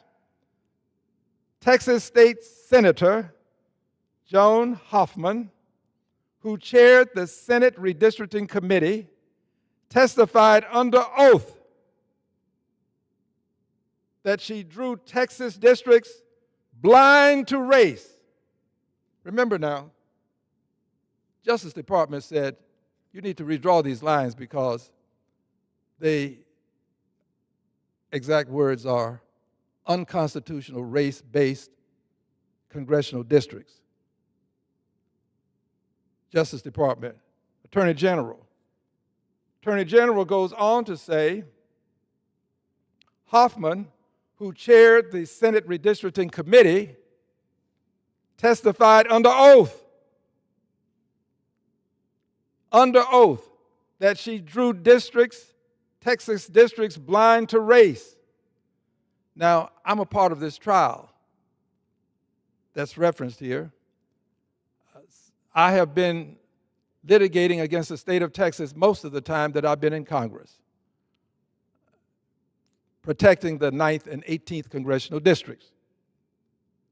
Says here, some things bear repeating, Hoffman, who chaired the Senate Redistricting Committee, testified under oath that she drew Texas districts blind to race and sought to maximize Republican political advantage balanced against traditional redistricting criteria.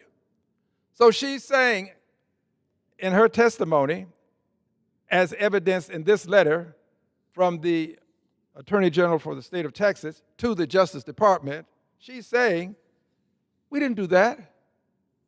The reason that you're asking us to draw these lines is just not there. It doesn't exist. We don't do business like that in Texas.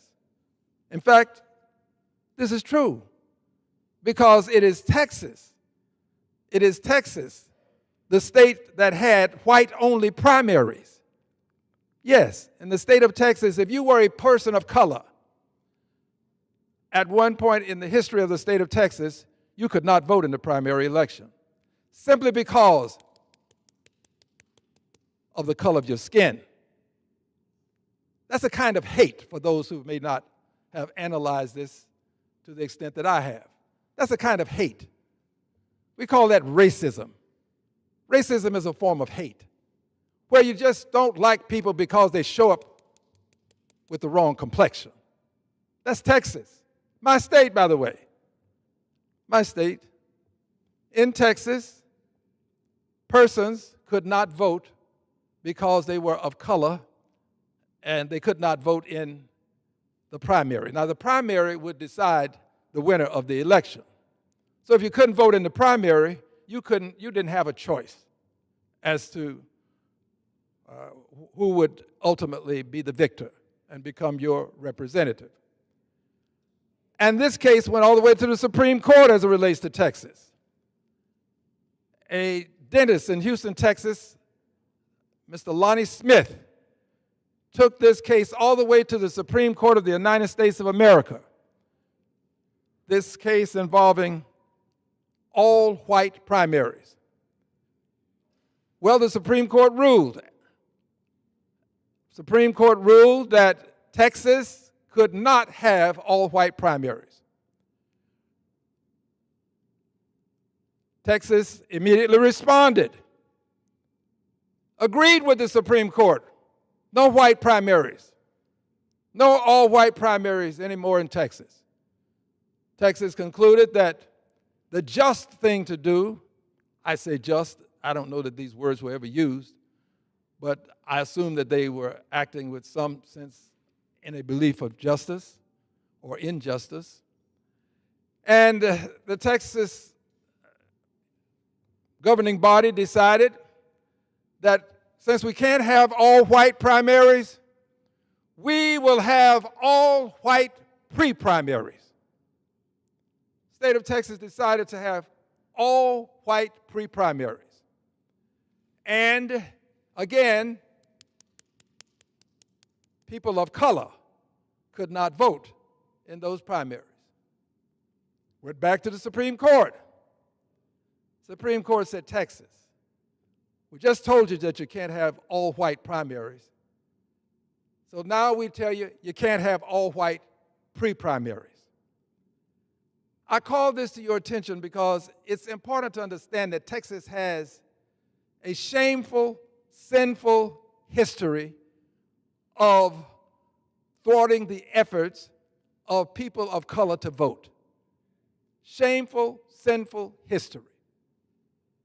And this is why Section 2 of the Voting Rights Act was so important, because it addressed that shameful, sinful history, such as to prevent Texas from doing what the Justice Department alleges Texas did, and what the Texas Attorney General said, no, we didn't do that. We don't draw lines like that. Well, Texas proceeded to honor the request of the United States Justice Department. Proceeded to honor the request that it said was unlawful. In a sense, it was an unlawful request because Texas hadn't gerrymandered to benefit people of color. Texas was gerrymandering to gain partisan advantage. Moving on to the drafting of the lines. The governor of the state of Texas called a special session to draft lines. It is said to draft lines, to have this redistricting, this actual gerrymandering to take place. Some brave, bold, and courageous members of the Texas State House understood the rules and knew that if Texas could not get 2/3 of the body present, that they could not move forward and conduct this type of business. That would necessitate having 100 persons present. They left with enough such that Texas could not acquire the 100 persons. These bold, brave, courageous persons, and they were bold, brave, and courageous because they have families that have to be taken care of. They have obligations. They have bills that have to be paid. They have to look out for themselves and others. And in so doing, they put a lot at risk. They were fined $500 per day for each day they were away. There were threats made to remove them from committees, all sorts of threats. But they weathered all of those storms that included threats and fines. And the special session ended without the maps being adopted. But in the second special session, the governor prevailed. The maps were presented, voted on, and they are now the law in the state of Texas. These maps are maps that were drawn pursuant to this letter from the Attorney General by, well, the Attorney General's name is not on the letter, so let me not confuse anyone. There's another name on the letter. There's a Attorney Dillon and Gates. But these two letters, which are in contradiction with each other, the Attorney General's office for the Justice Department having indicated that lines were drawn to benefit people of color, and the state of Texas saying, no, we didn't do that. So now we have these maps, and we are litigating. We want to prove that the state of Texas has again violated the Voting Rights Act, as it has done in each decade that the Voting Rights Act has been in effect. It violated it. We want to prove that this is another violation. But here is the difficulty. The only way to prove it is to have evidence. I think this is the evidence we need. But I was there when a person testified at great length that this was being done for political reasons. Now, the disadvantage that we would have but for these letters and some other evidence that I shall not go into, the disadvantage that we would have, if not but for this, would be we'd have to somehow get that person to confess, no, I didn't really draw it for political advantage. I did it for racial reasons. Well, that's not likely to happen. And that's the position that we're being put in by having Section 5 of the Voting Rights Act eviscerated and by having Section 2 now being eviscerated. We're losing that which helped us acquire these 150 persons that I called to your attention, who are a part of Congress now, as opposed to the 15 that were there when the Voting Rights Act was signed into law in 1965. So we are going to be put in a position where, unless we can find some way to get into a person's head, we're not going to be able to prevail with this kind of litigation. This Supreme Court has done this country a disservice with these latest rulings. This Supreme Court is well aware, these persons are all aware of the history. They know that this Voting Rights Act of 1965, while it was signed with the ink of a pen in the hand of President Johnson, it was written with the blood of people at the Edmund Pettus Bridge, the blood of people who died in the days before and after. It was written in blood. Yet they would overlook that part of the history. Fast forward to today, and it seems that they are now about to eliminate Section 2 of the Voting Rights Act, which means that if Texas prevails with these maps and can remove 5 people simply because a president says those 5 belong to me, I think he may have used his personal pronoun of me, as opposed to indicating that these maps are the people, they belong to the people, these districts, but he claims them as his own, and that they should belong to him, which means he can then use them to maintain power and dominance over the Congress, dominance over the Senate, and a Supreme Court that has a conservative majority that seems to favor much of what he does. He believes, and he is moving forward. We are moving forward in court. Now, one would say this can be resolved, and as a result of it being resolved, if you're right, Congressman Green, and you have this proof that you presented, perhaps you would prevail with some sort of injunctive relief that would keep these maps from going into effect. Remember, I'm the guy who's been litigating against the state of Texas most of the time that I've been in Congress. That's an estimate. Could be a little bit less, but I've been there fighting for the 9th and 18th congressional districts. Well, the courts don't generally do this. They don't provide that injunctive relief. They give deference to the state legislators because they're charged with the responsibility of drawing the maps. So they give them the sort of the benefit of the doubt, as it were. And they go on to allow us to litigate. We've been litigating against the last maps for more than 2 years. El Paso, Texas. Been there to testify. And as such, litigating against it, I can tell you that if things go as they have gone, and I pray that they won't, be another 2 years before we'll get an answer. These lines that have been put in place will remain.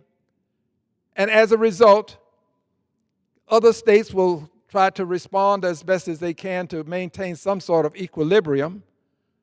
California is responding to what Texas is doing.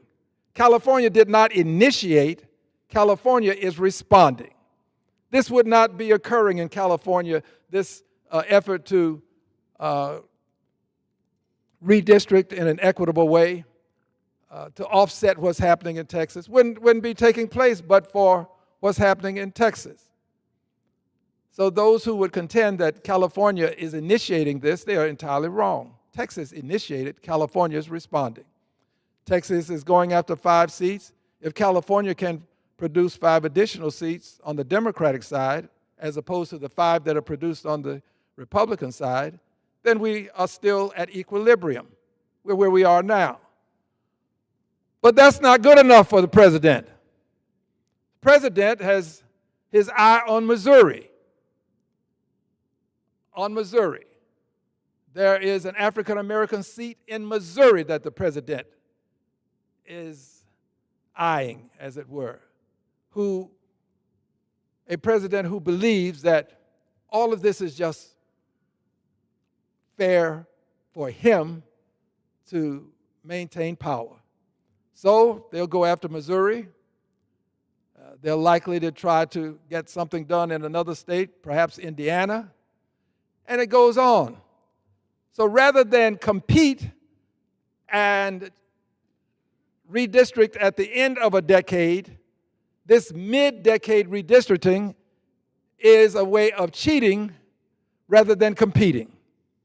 You can compete with the lines we have and wait until we get the empirical evidence necessary to redistrict, or you can cheat now and steal congressional seats so that you can maintain power.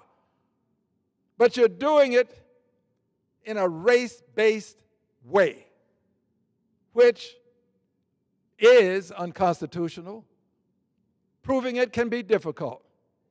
But if you look at the seats that are vulnerable, the seat in Missouri, a person of color. The seats in Texas identified were held by people of color.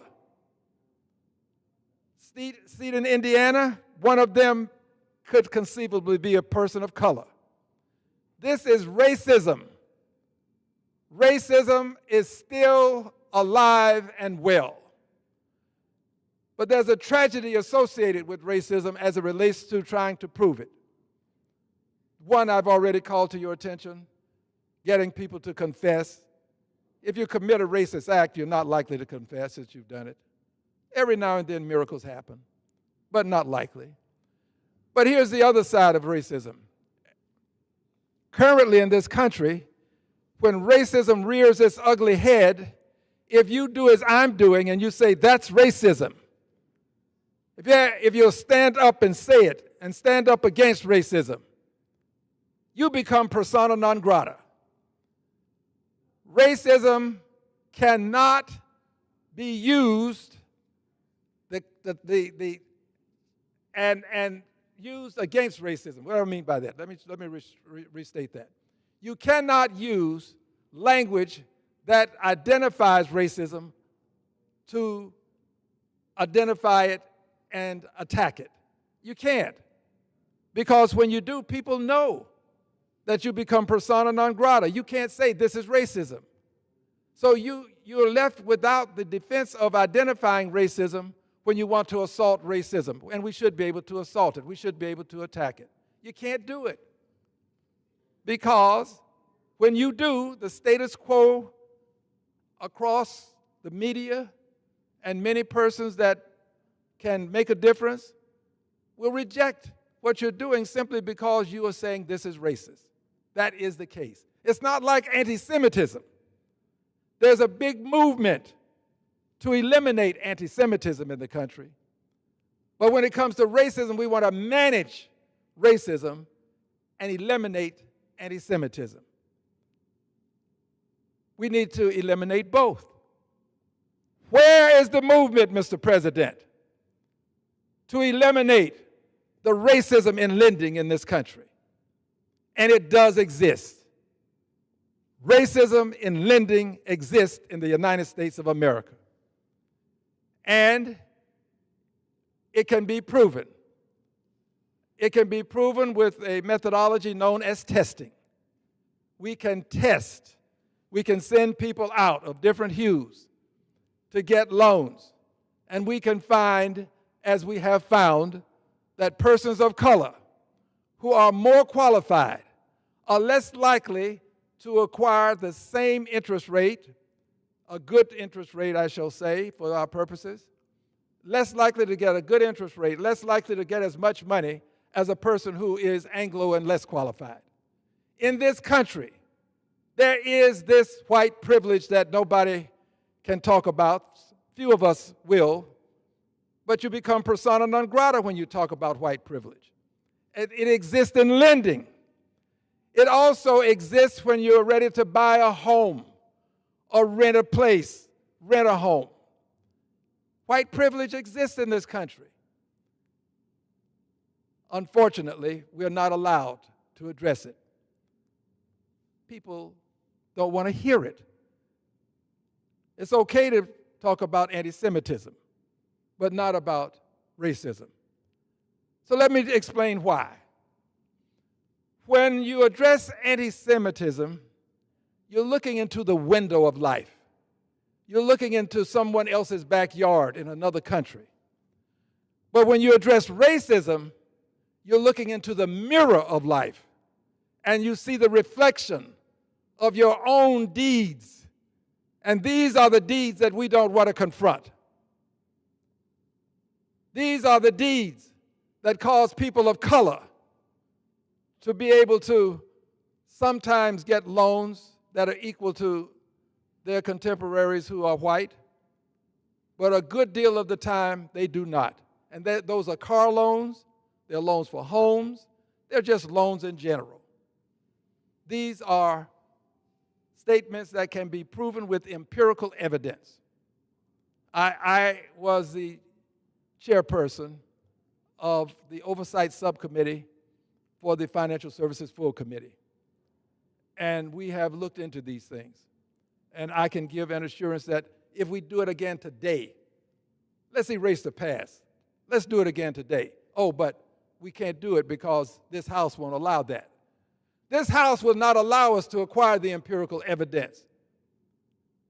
We can't do that testing with this House. So back to where we were, 1965, Edmund Pettus Bridge. So much changed as a result of the lives that were lost and Bloody Sunday.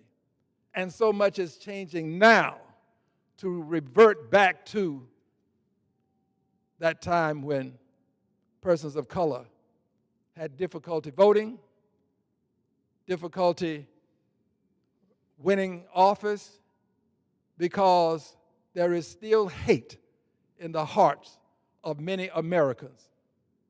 They're not going to confess, but the evidence is there when you do the testing, when you look into the loans, the lending, when you look into houses being sold and where they're being sold and to whom they're being sold. The evidence is there. We have a duty, a responsibility, and an obligation in this Congress to talk about these things. But more importantly, we have a responsibility to do something about them. We are not doing very much in this Congress to fight racism. We have done a lot to fight anti-Semitism. By the way, I'm against anti-Semitism. I'm going to fight it. I'm going to stand up against it.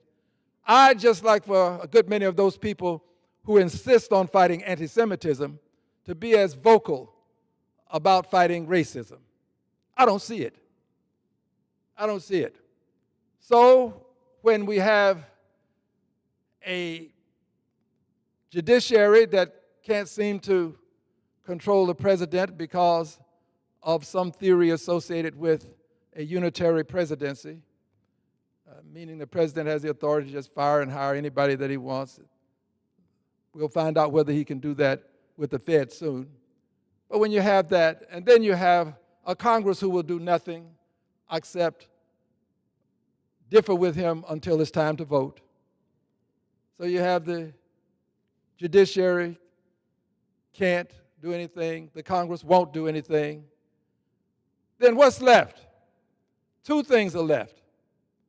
The first is something this president doesn't like. He doesn't like it. They pretend, oh, wow, there goes impeachment again. But they're preparing to prevent it by stealing votes, by stealing congressional seats. That's what's happening in Texas. They really don't want this impeachment again. He's already a twice impeached president, 34 times a felon.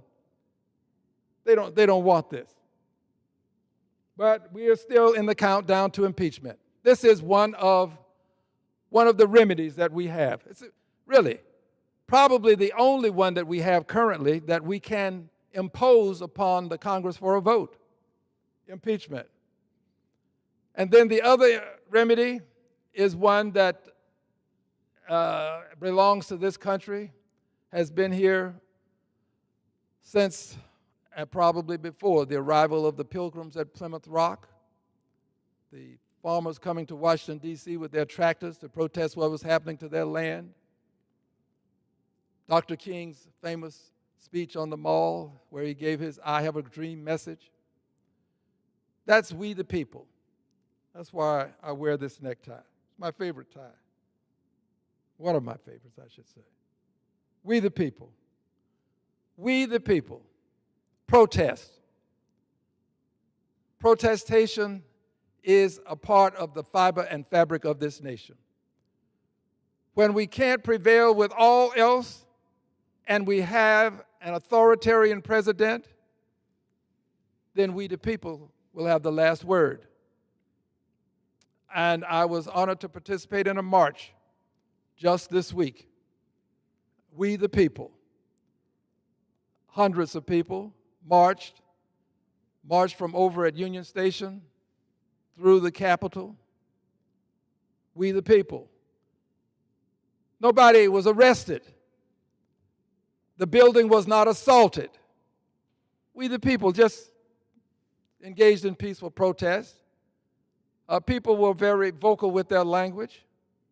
Yes, there was profanity that was used by some of the persons. We the people. And that's not unusual at marches, by the way. But it was peaceful. It was nonviolent. A couple of names. Jessica was there, gave an awesome message. We had others there who gave messages as well. But my point is this as it relates to the march. That is a part of the reaction that we the people can have to let the status quo know that we're not happy, we're not satisfied with what's happening. But here's the thing that concerns me about this march and future marches. When they are peaceful and people protest in a nonviolent way, you don't get as much coverage as you do if you do something that breaks the law. Then the entire march is painted as one as being violent because a few people might do something that is contrary to the law. Few people.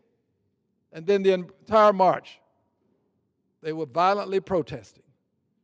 But when you do it and you got hundreds of people marching, protesting peacefully, very little coverage. Very little coverage. I greatly regret that the status quo media chooses not to allow the marches that are peaceful to receive the same coverage as the marches wherein violence takes place. Some breach of the law takes place. But I assure you, the countdown to impeachment is on. We've laid the foundation previously for impeachment, and we will lay it again. We will lay it again. The countdown to impeachment continues. The Edmund Pettus Bridge and Bloody Sunday.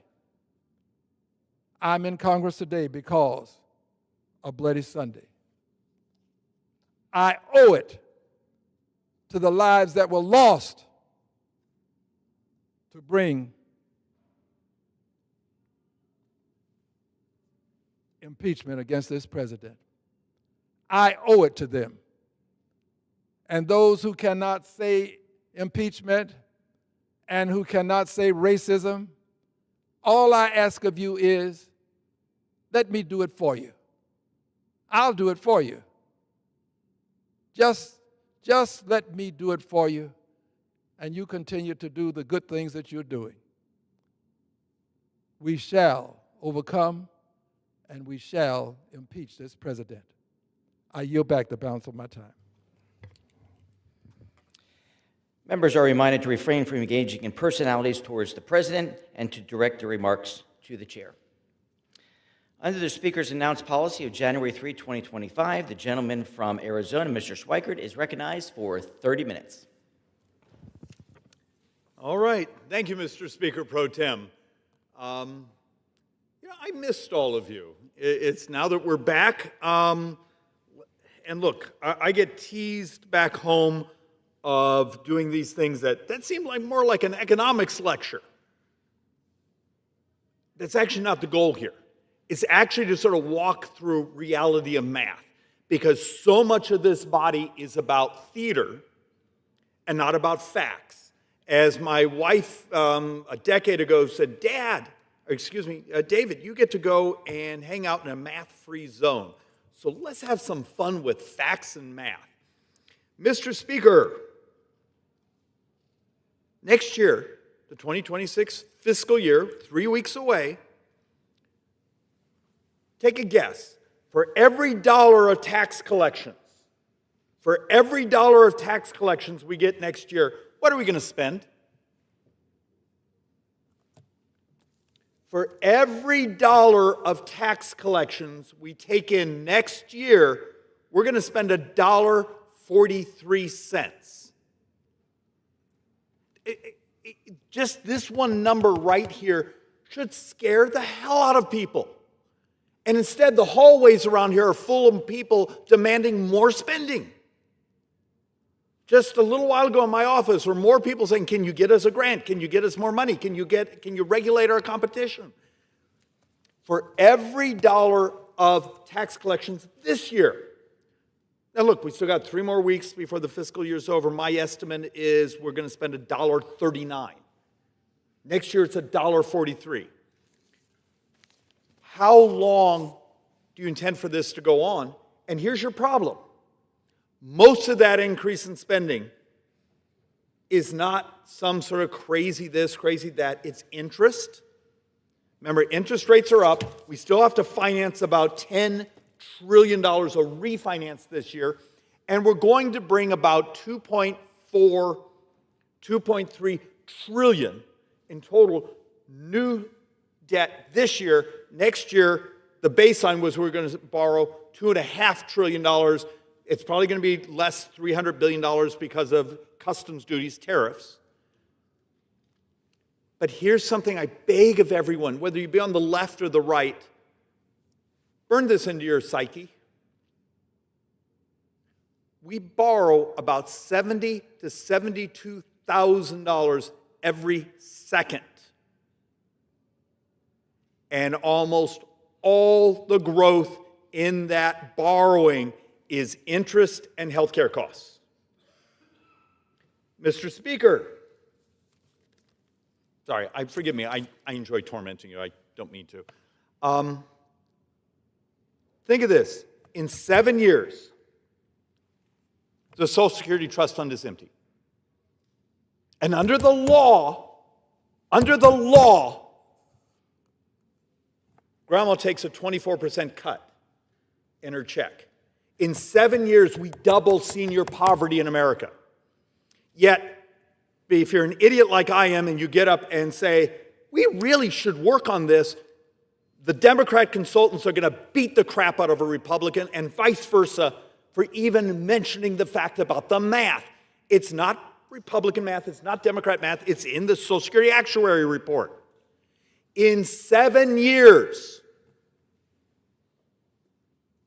the Medicare Trust Fund is empty. So if you're running a hospital or one of these where the Part A trust fund is your revenue source, you get an 11% cut in 7 years. This year, we're going to spend $1 trillion on Medicare.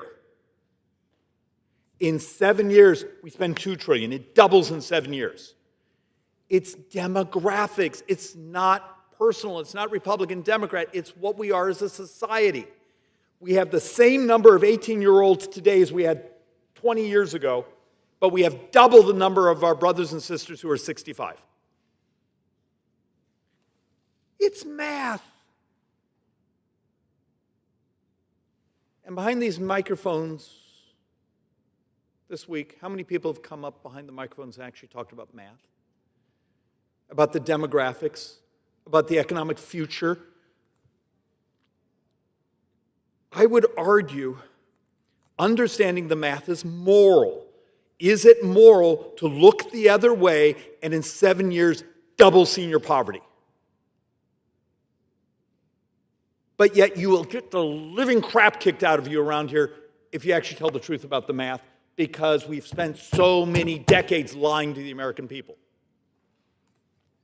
Look, I have this board I've used for a while. It was saying, hey, right now we're borrowing $6 billion a day. I apologize. This number's wrong. We're borrowing $6.5 billion a day. And there's the theatric problem. You get people, I'm going to save a couple $100 million. Wonderful. Let's see, if I'm doing $6.5 billion a day, that's what, almost $270 million an hour. And there's the fraud around here, is the inability to understand the scale of what's going on. And understand borrowing is a tax. It's a tax paid for in the future with your retirement, my kids, but it's a tax paid with interest. But we have a society who so desperately wants free stuff. They want money. Yet you get, and look, the 100 times I come behind this microphone and show them the chart saying, I want every dime of my Social Security. Of course, every dime. And the average couple, now, most people don't realize the Social Security formula actually is progressive. So if you're a high-income earner, you get less of your money. If you're a lower-income earner, your FICA tax you paid, you actually get more. But in the mean, you get about a $72,000 spiff for that couple. It's a crap rate of return. But society, the Democrats, back 20, 25 years ago, decided that the idea of putting a little money into the markets was a horrible idea, except for the fact now we look back 25 years later, it was a wonderful idea. Poverty, rates of return, those things would have been dramatically different. But it's too late now. We're well into the population bubble, the baby booms. The driver that we don't like to tell the truth about is that same couple, for every dollar they put into Medicare, you're going to get about $6, $7 back. And most people don't realize about 38% of Medicare comes from the trust fund. About 15% comes from your copay. The rest comes right out of the general fund. Are we allowed to tell each other, the lobbyists, the activists, the people on social media making absolute crap up? How about our voters? Are we allowed to get in front of them and saying, this is serious, this isn't a game? We right now are borrowing about $6.5 billion every single day for this fiscal year. And we're down to the last 3 weeks, so you have a really good sense of what we borrowed. In 9 budget years, it's well over $10 billion a day.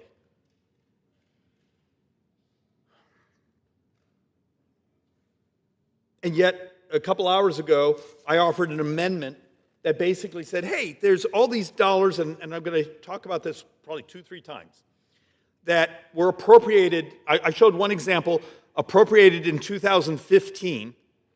It wasn't a huge amount of money, a few million bucks, and it's never been touched. And we just leave it sitting in the account. But we borrowed it, we're paying interest on it, but it just sits there. That's insane. And so you hear people, budget geeks, go, we should do zero-based budgeting. Absolutely, because you can say, oh, we did that. We were going to do this. In that case, it was actually a clean coal program, but no one actually ever qualified for the grants, so the cash sat there. There was like $36 billion of stuff that's been sitting in the accounts for more than a year and some for a half a decade. Yet, we are so dysfunctional, we can't actually start from the beginning and go line by line by line by line. It doesn't solve the problem, but it helps. So let's actually walk through math reality. I'm a Ways and Means guy. I chair oversight in Ways and Means, but I also chair the Joint Economic Committee. So I have a handful of PhD economists that work for the committee, and we try so hard to do intellectually honest math. Mr. Speaker, please don't tell anyone, but I'm a dinosaur. I actually believe in free markets. I actually believe in the elegance of competition. We're actually going to touch a little bit on the economics of creative destruction. And if you want productivity, because I'm going to show in these charts, with where we are demographically, if we don't have an explosion of productivity, we can't make wages go up. If you are a working person in this country today, particularly like in my Phoenix, Scottsdale area, if you're a working person today and you haven't had about a 28% pay hike in the last 4 years, you are poor today. It's called inflation. Biggest tax in modern history was those 3 years of inflation.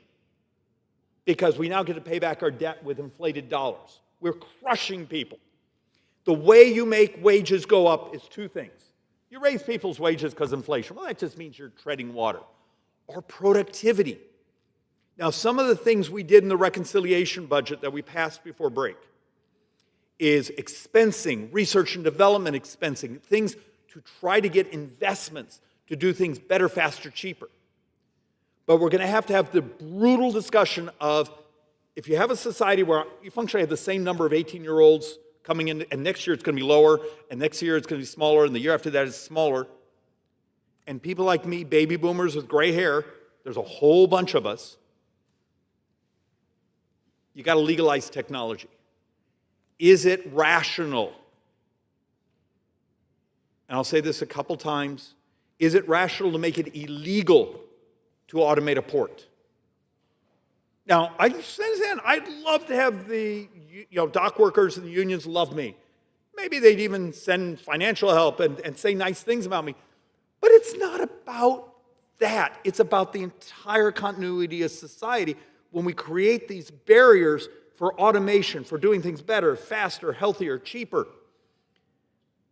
If you're going to have a command and control economy, let's just admit we're populists. We want to run the economy. We want to own businesses. We don't believe in the economic theories of creative destruction, creating new, better, faster.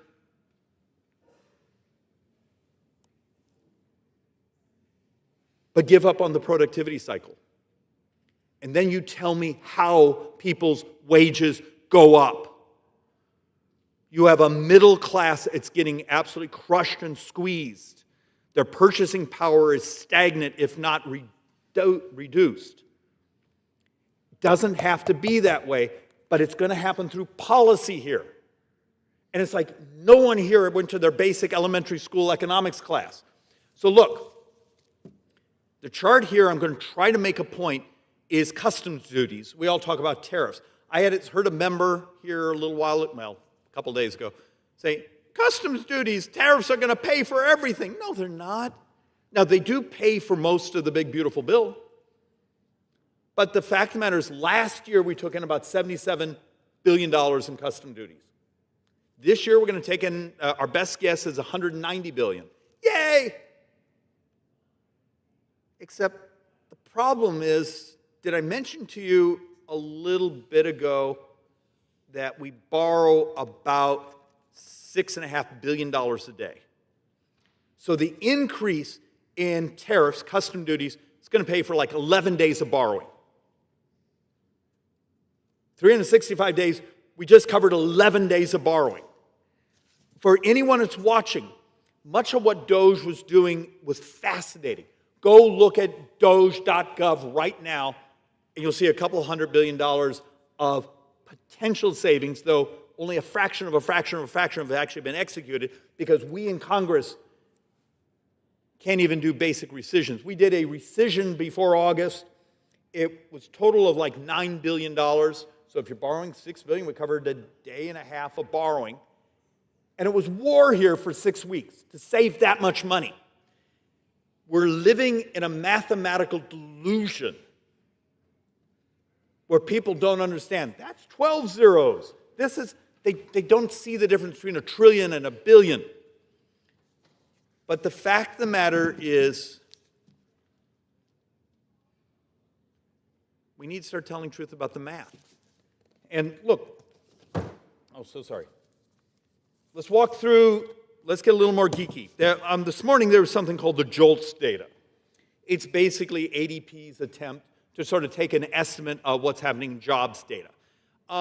There's been a lot of slop in the numbers, and look, we were beating up BLS before, but remember we also have a response rate to the surveys that are down dramatically. So one of the reasons sometimes you get big revisions, and then the next month you get a little more data, and the next month you get finally more returns, you can finally calculate.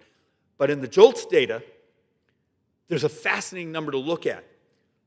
So the number of jobs was fairly flat, but unemployment looks like our best model is going to stay steady because we're finding we don't have as many workers looking for jobs. Really worth taking a look that are we starting to see the demographic implications of how many of our brothers and sisters are choosing to take retirement at age 62. For years we've been looking at there's like 7 million prime age males missing from the labor force. That was actually one of the controversies when we were trying to do some of the reforms in Medicaid, saying should we ask folks to at least look at participating in the economy and the society, because heaven knows we need them. And look, this may be a little bit geeky, this chart, but the basic premise is when you're taking a look at labor force participation, back here's the recession, we were like 70% of the population was participating in the economy. Today, we're down here below 62%. Or 62.5 was our 2025 estimates, and we believe it's going to continue to fall. Is this people just sitting on the sidelines? No. It's more complicated. As a society, we got older. We've done entire presentations, and I know this is controversial and uncomfortable, of our brothers and sisters when you have entire states where more than half the population qualifies as being obese. Not being mean, but the Joint Economic Committee a couple of years ago did a major study saying, hey, turns out obesity costs about $9.1 trillion of additional healthcare spending over the 10 years. And there's the Milken study from a few years ago saying 47% of all U.S. healthcare. Maybe the morality is getting our head straight, say we help our brothers and sisters get healthier so they can participate in the economy, so we have more labor force participation, so the economy grows, so productivity goes up, and wages go up. But we're incapable of a unified theory around here because it would require thinking in math. And to get a little more sarcastic,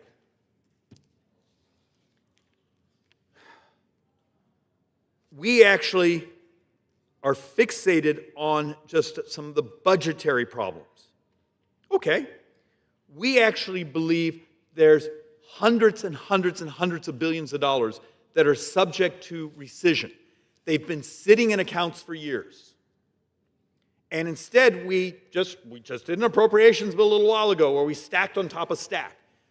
Why is it so terrifying to the army of lobbyists, the people back home that want more money, to say, hey, we're just going to look at everything?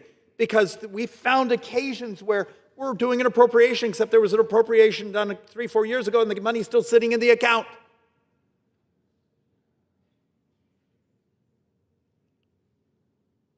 I understand in the scale, if you're borrowing $270 billion a month, maybe fixing this, but we don't have a choice. Is anyone else, at least at all, freaked out a little bit looking what's happening around the world right now?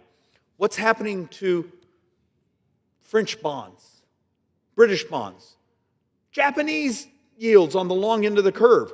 When you see the long end of the curve going up and going up and going up, that lets you know the entire world is getting really nervous about long-term debt. Ray Dalio, the billionaire, has been giving speeches around the country. We even wrote a book saying, you got a math problem. The entire industrialized world basically is at 0 to negative population growth. They have our brothers and sisters who have gotten older that are moving into their pension years, their health care years. Where's the savings to keep financing all these governments that are borrowing? And his argument is there's not enough savings for all the borrowing.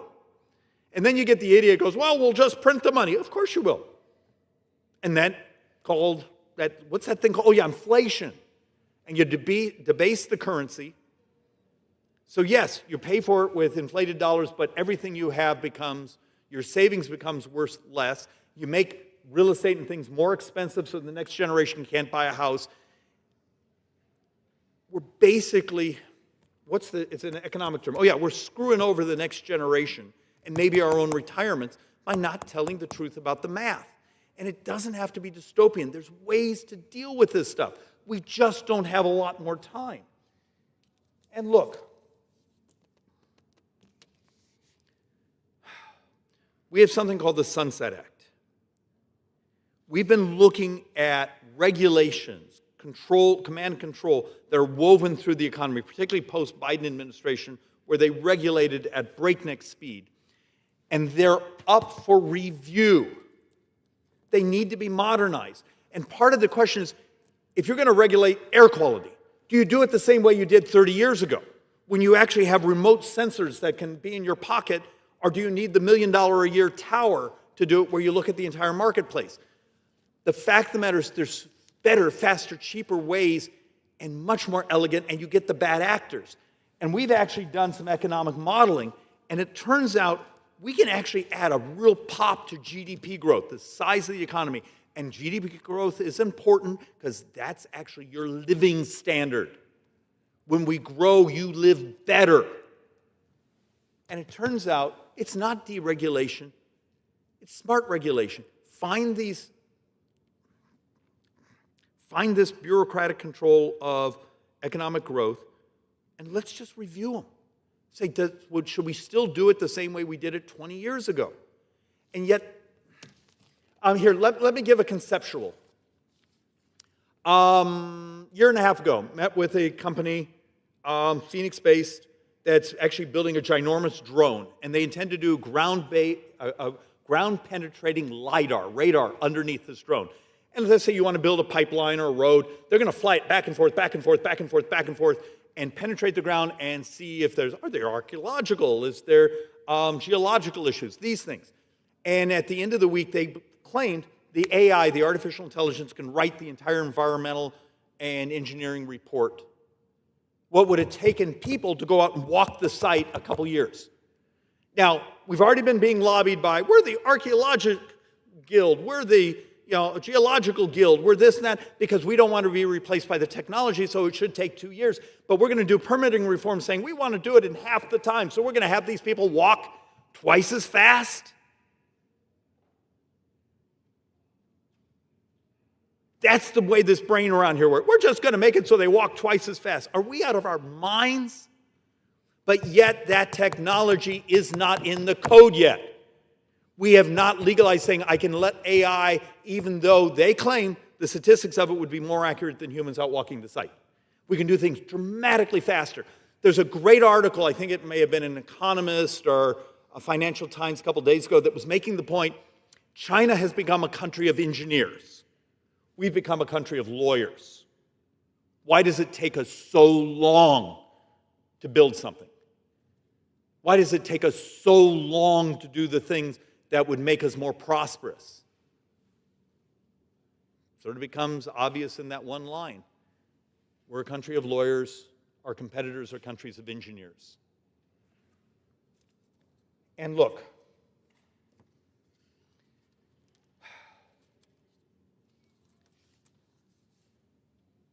when we start looking at actual GDP growth, it may be a better way than using the chart. Long-run economic growth by almost all the credible economists in America say, hey, we're going to get a nice pop the next year or two from what we did in the reconciliation budget. Great. But then because of our demographics, we start to hit, going back to the mean, it's only like 1.8% GDP growth. We cannot make it if we grow at anemic rates, but you can't do it through a bunch of handouts and subsidies. It's got to be from unleashing markets. It's why I'm so concerned seeing things going on where we're taking ownership interests in companies. Look, this one's going to be uncomfortable. But let's go back 15 years ago, the Great Recession, when we bailed out a car company. And yes, we were saving jobs, except for long-run economic growth, there's some brilliant papers have been written saying after a couple of years you would have had the same number of jobs and you would have had 3 or 4 creative, smaller, innovative car companies, this one doing electric, this one doing sports cars, this one doing... That's actually how creative destruction works in economies. It's like a phoenix. It's the rebirth. And when you stop that rebirth from happening, you don't get to clean out the legacy headwinds, the things that are slowing down the innovation. You basically perpetuate the inefficiencies. And it doesn't make you popular telling the truth, but we all know this.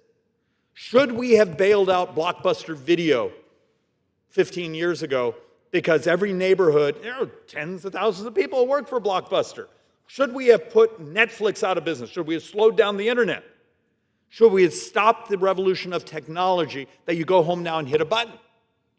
You say, that's absurd, David. No, it's the same sort of concept. Should government have stepped in and stopped innovation?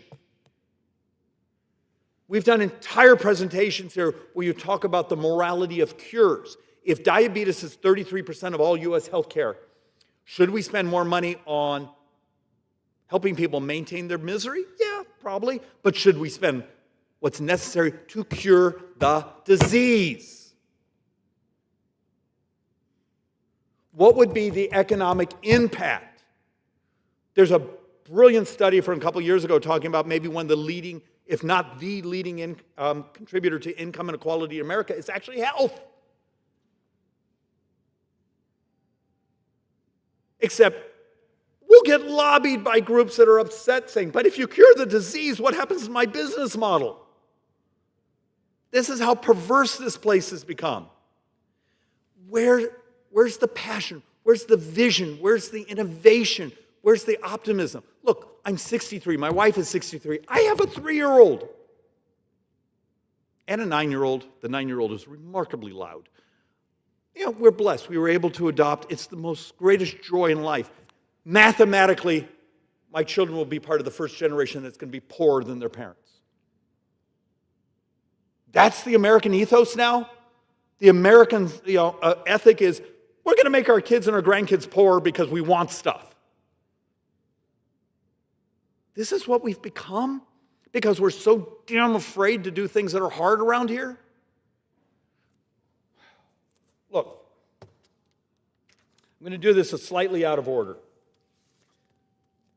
10 weeks ago, when we were doing the big, beautiful bill, part of my deal was, Mr. Speaker, I don't like some of the things that are in here, but I really want to offer legislation to pay for it because I think there's some elegant things we could do to offset. And the deal was, okay, go ahead. See if you can get anyone to sponsor it and vote for it. So we've been chasing for over a year, and you go read the Wall Street Journal articles, go read the MedPAC report. the amount of fraud, waste, misalignment, and some of it's perfectly legal misalignment. We're the idiots that screwed up the law in Medicare Part C. Or what I was talking about a little while ago, cash that's been sitting in accounts for years that could be swept that we're paying interest on. Or, and this number's getting bigger, a talent-based immigration system. We educate people and we send them home to compete with us. And the president's golden visas. It came into over $3 trillion of savings. We wrote the bills. We had PhD economists help us model them and get our numbers right. We got a preliminary number from CBO that the Medicare Advantage modernization saves $1.8 trillion, making it the single biggest savings bill in U.S. history. Mr. Speaker, guess how many co-sponsors we have? 0. 0. Because it's hard, it's complicated, it's difficult to explain, but it's really good policy. There are solutions. Toughen up. With that, I yield back. Does the gentleman have a motion? Mr. Speaker, I move that we stand adjourned. Those in favor say aye. Those opposed say no. The ayes have it. The motion is adopted. According to the House, stands adjourned until noon on Monday next for morning hour debate.